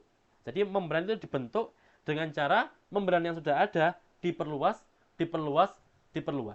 Atau kalau ada membran yang rusak, diperbaiki dengan cara yang relatif sama. Itu prinsip yang keempat. Kita baca sampai prinsip yang ke-8, insya Allah nanti kita lanjutkan di pekan berikutnya. Prinsip yang kelima, ya, interaksi antara molekul sinyal reseptor. Jadi kita tahu bahwa kita punya di biologi, selama biologi sel nanti kita akan sering kali dengar istilah ada ligan, ada reseptor. Reseptor itu apa? Reseptor itu adalah istilah yang diberikan untuk molekul apapun yang berinteraksi, berikatan dengan molekul lain yang lebih kecil. Jadi reseptor itu adalah molekul apapun itu yang dia berinteraksi dengan molekul yang lebih kecil, yang kita sebut sebagai molekul ligan. Jadi kalau ada apapun molekul yang berikatan dengan molekul lain, maka itu namanya reseptor. Baliknya kalau ligan itu adalah istilah yang diberikan untuk molekul yang biasanya lebih kecil yang mengikat reseptor. Jadi ligan reseptor selalu berkaitan. Nah, salah satu mekanisme bagaimana kok ada protein yang ketahuan, oh protein ini harusnya dikirim ke membran. Bagaimana protein ini kok bisa harus dikirim ke inti sel. Itu semua ada namanya molekul sinyal. Dan dalam kasus ini, molekul sinyal itu nanti akan ditangkap oleh reseptornya, sehingga akan akhirnya bisa menunjukkan kemanakah dia harus dikirimkan. Jadi inilah prinsip universal untuk sel-sel hidup. Jadi mereka punya mekanisme yang sangat canggih yang bisa memastikan protein ini harus dikirimkan kemana. Ingat, pabriknya protein ada di sitoplasma. Dari sitoplasma mereka mau dikirim kemana? Semuanya bergantung pada molekul sinyal. Ya, molekul sinyal. Biasanya molekul sinyal itu berupa sekuen asam amino, beberapa sekuen asam amino yang letaknya berada di paling depan. Ya, jadi mungkin ada beberapa sampai puluhan sekuen itu yang nanti ketika dia sudah berperan, sudah berfungsi, nanti akan dipotong sehingga nanti protein itu sudah akan berfungsi tanpa perlu lagi molekul sinyal ini. Jadi molekul sinyal itu molekul yang diperlukan untuk menunjukkan di manakah takdir protein ini berada. Belum jelas? Blank, jangan khawatir karena kita sekarang masih pendahuluan, pengantar. Insya Allah nanti pekan depan kita akan mempelajari lebih dalam tentang apa yang saya sampaikan pada hari ini. Hari ini kita hanya sekilas saja. Loh Pak, sekilas saja kan sudah bingung. Ya, itulah materi kita. Memang kita belajar tentang ilmu yang sangat tidak nampak, sel yang sangat canggih, maka insya Allah satu pertemuan tidak cukup, makanya kita bagi-bagi menjadi 14 pertemuan. Insya Allah nanti semakin lama, semakin paham. Dan lagi-lagi jangan malu untuk bertanya, karena dengan bertanya teman-teman akan terhindar daripada ketidakpahaman. Kalau malu di kelas silakan bertanya lewat WhatsApp. Insya Allah kalau saya ada waktu akan saya jawab dan pasti akan saya jawab. Prinsip yang keenam adalah bahwa konstituen sel itu bergerak melalui proses difusi, pompa atau raport aktif, juga motor protein. Gambar ini merupakan gambaran motor protein. Ya, jadi kita tahu nanti ketika kita membahas tentang cytoskeleton, jadi beberapa perpindahan molekul-molekul atau konstituen seluler, molekul-molekul dalam sel itu berpindah satu tempat ke tempat lain. Dari nukleus inti sel menuju ke sitoplasma. Atau sebaliknya dari sitoplasma menuju ke nukleus. Atau dari sitoplasma menuju mitokondria. Atau mitokondria menuju sitoplasma. Dan seterusnya, semua itu terjadi lewat proses namanya difusi. Kalau difusi itu berarti nggak butuh energi. Kemudian dia mengikuti gradien konsentrasi. Dari yang tempatnya banyak menuju ke tempatnya yang sedikit mengandung zat itu. Kebalikannya ada namanya pompa atau transport aktif. Berarti kalau memang ada proses perpindahan yang harus terjadi, tapi terjadinya berkebalikan arah dari gradien konsentrasi. Jadi dari tempat yang mengandung sedikit molekul itu menuju ke tempat yang mengandung banyak molekul. Ya, jadi kebalikan daripada difusi, dan dalam konteks ini perlu adanya energi. Atau juga nanti lewat motor protein. Sebagai contoh ini ya, jadi kalsium itu sendiri juga akan dipindahkan ya, akan diangkut oleh motor protein, yaitu protein-protein yang berfungsi untuk pergerakan. Nanti akan kita bahas lebih dalam ketika kita membahas tentang cytoskeleton atau tentang tulangnya atau sistem skeletonnya sel. Prinsip yang keenam, nah ini gambaran tentang reseptor dan ligan ya. Jadi mekanisme interaksi antara molekul reseptor, yaitu molekul yang besar, ingat molekul besar yang berikatan dengan molekul kecil, yang kecil disebut ligan, yang besar dianggap sebagai reseptor. Contoh ini, yang besar ini reseptor protein, yang kecil ini ligan. Ketika ligan berikatan dengan reseptor, terjadilah aktivasi. Ya. Prinsip yang ketujuh, mekanisme interaksi antara molekul reseptor yang besar ini, dan molekul sinyal ligan yang hijau ini, memungkinkan sel untuk beradaptasi dengan kondisi di lingkungan sekitarnya. Ya. Jadi ketika ada molekul sinyal itu nanti akan berikatan dengan contohnya hormon lah. Hormon itu nanti akan berikatan dengan reseptor yang adanya di permukaan sel-sel targetnya dia. Setelah dia berikatan, maka reseptornya akan aktif. Karena reseptornya aktif, maka dia akan mengaktifkan molekul lain di dalam sel. Ini aktif, kemudian mengaktifkan ini. Ini aktif, mengaktifkan ini. Ini aktif, mengaktifkan ini. Ini aktif, mengaktifkan ini. Ini aktif, mengaktifkan ini. Sampai akhirnya nanti muncullah respon seluler yang juga merupakan tanda atau ciri khas sel sebagai unit terkecil kehidupan. Kayak tadi ingat, ciri khas makhluk hidup ada 6. Pertama, bermetabolisme. Sudah jelas, ini reaksi kimia semua. Kedua, merespon. Ini semua juga respon. Ketiga, bergerak. Nanti juga akan bisa bergerak dengan bantuan ini protein. Keempat, tumbuh, ya. Kelima, berkembang, dan keenam, reproduksi. Ini semua tanda bahwa sel itu merupakan unit terkecil dari kehidupan. Yang terakhir, siklus sel. Sel itu membelah. Sel itu perlu untuk memperbanyak diri. Untuk bisa memperbanyak diri, sel itu harus melalui siklus sel. Dan untuk menjaga supaya siklus sel atau pembelahan itu bisa berjalan dengan normal, perlu adanya mekanisme umpan balik atau feedback. Ya. Jadi umpan balik ini untuk menjamin bahwa proses pembelahan sel itu bisa terjadi under control, di bawah kontrol. Karena kalau mekanisme kontrol ini menjadi rusak, ada gangguan misalkan, maka yang ada adalah proses pembelahan sel yang tidak terkontrol, terjadinya contohnya adalah tumor. Mengapa tumor itu kok besar ukurannya? Karena tumor itu terjadi karena ada pembelahan sel yang tidak terkontrol. Kalau sel itu pembelahan selnya itu terkontrol dengan baik, maka yang ada adalah seperti tangan kita ini. Tangan kita itu ukurannya bagus. Ya, maksudnya apa? Kenapa kok di antara dua jari itu nggak ada selaput? Karena itu terjadi kontrol pembelahan sel. Kalau nggak ada kontrol, bisa jadi tangan seseorang itu menjadi nyambung semuanya. Itu tanda bahwa terjadi ketidakakuratan dalam mekanisme kontrol ketika pembelahan sel.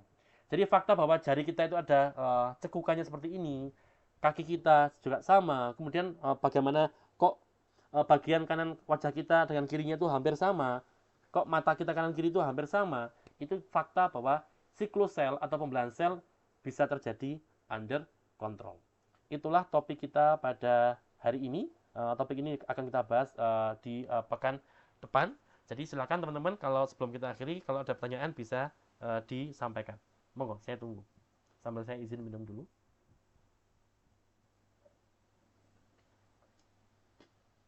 Baik, sudah ngantuk? Ya, alhamdulillah kita sudah jam 3.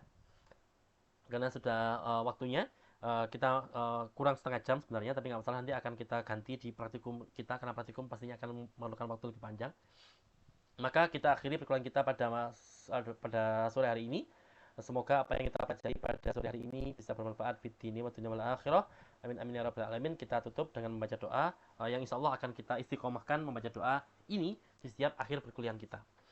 Bismillahirrahmanirrahim. Rabbana anfa'na bima 'allamtana, Rabbi 'allimna alladhi yanfa'una, Rabbi faqina wa faqih ahlana wa qarabatin lana fi dinina ma ahli al-kutri untha wa dhakar. رب وفقنا ووفقهم لما ترتدي قولا وفعلا كرما وارزق الكل حلالا دائما وأخل أتقياء علما نهدى بالخير ونكفى كل شر ربنا أصلح لنا كل الشؤون وأكرم بالرضا منك العيون واقض أنا ربنا كل الديون قبل أن تأتينا رسل المنون واغفر استر أنت أكرم ما ستر وصلاة الله تغشى المصطفى من إلى الحق دعانا والوفاء بكتاب فيه للناس شفاء وعلى الآل الكرام الشرفاء وعلى الصحب المصابه الغرر اللهم اهدنا بهداك واجعلنا ممن يسارع في رضاك ولا تولنا وليا سواك ولا تجعلنا ممن خالف أمرك وعصاك وحسبنا الله ونعم الوكيل نعم المولى ونعم النصير ولا حول ولا قوة إلا بالله العلي العظيم وصلى الله على سيدنا محمد وعلى آله وصحبه وسلم والحمد لله رب العالمين يا ربنا اعترفنا بأننا اقترفنا وأننا أسرفنا على لظى أشرفنا فتب علينا التوبة تغسيل كل حوبة واستر لنا الأورات وآمن الروعات واغفر لوالدينا ربي ومولدينا والأهل والإخوان وسائر الخلان وكل ذي محبة أو جيرة أو صحبة والمسلمين أجمع آمين رب فاسمع فضلا وجودا منا لا باكتساب منا بالمصطفى الرسول نهضى بكل سول صلى وسلم ربي عليه عد الحب وآله وصحبه عداد الطاش الصحب والحمد للإله في البدء والتناهي والحمد للإله في البدء والتناهي سبحانك اللهم وبحمدك أشهد أن لا إله إلا أنت أستغفرك وأتوب إليك جزاكم الله خيرا كثيرا والسلام عليكم ورحمة الله وبركاته.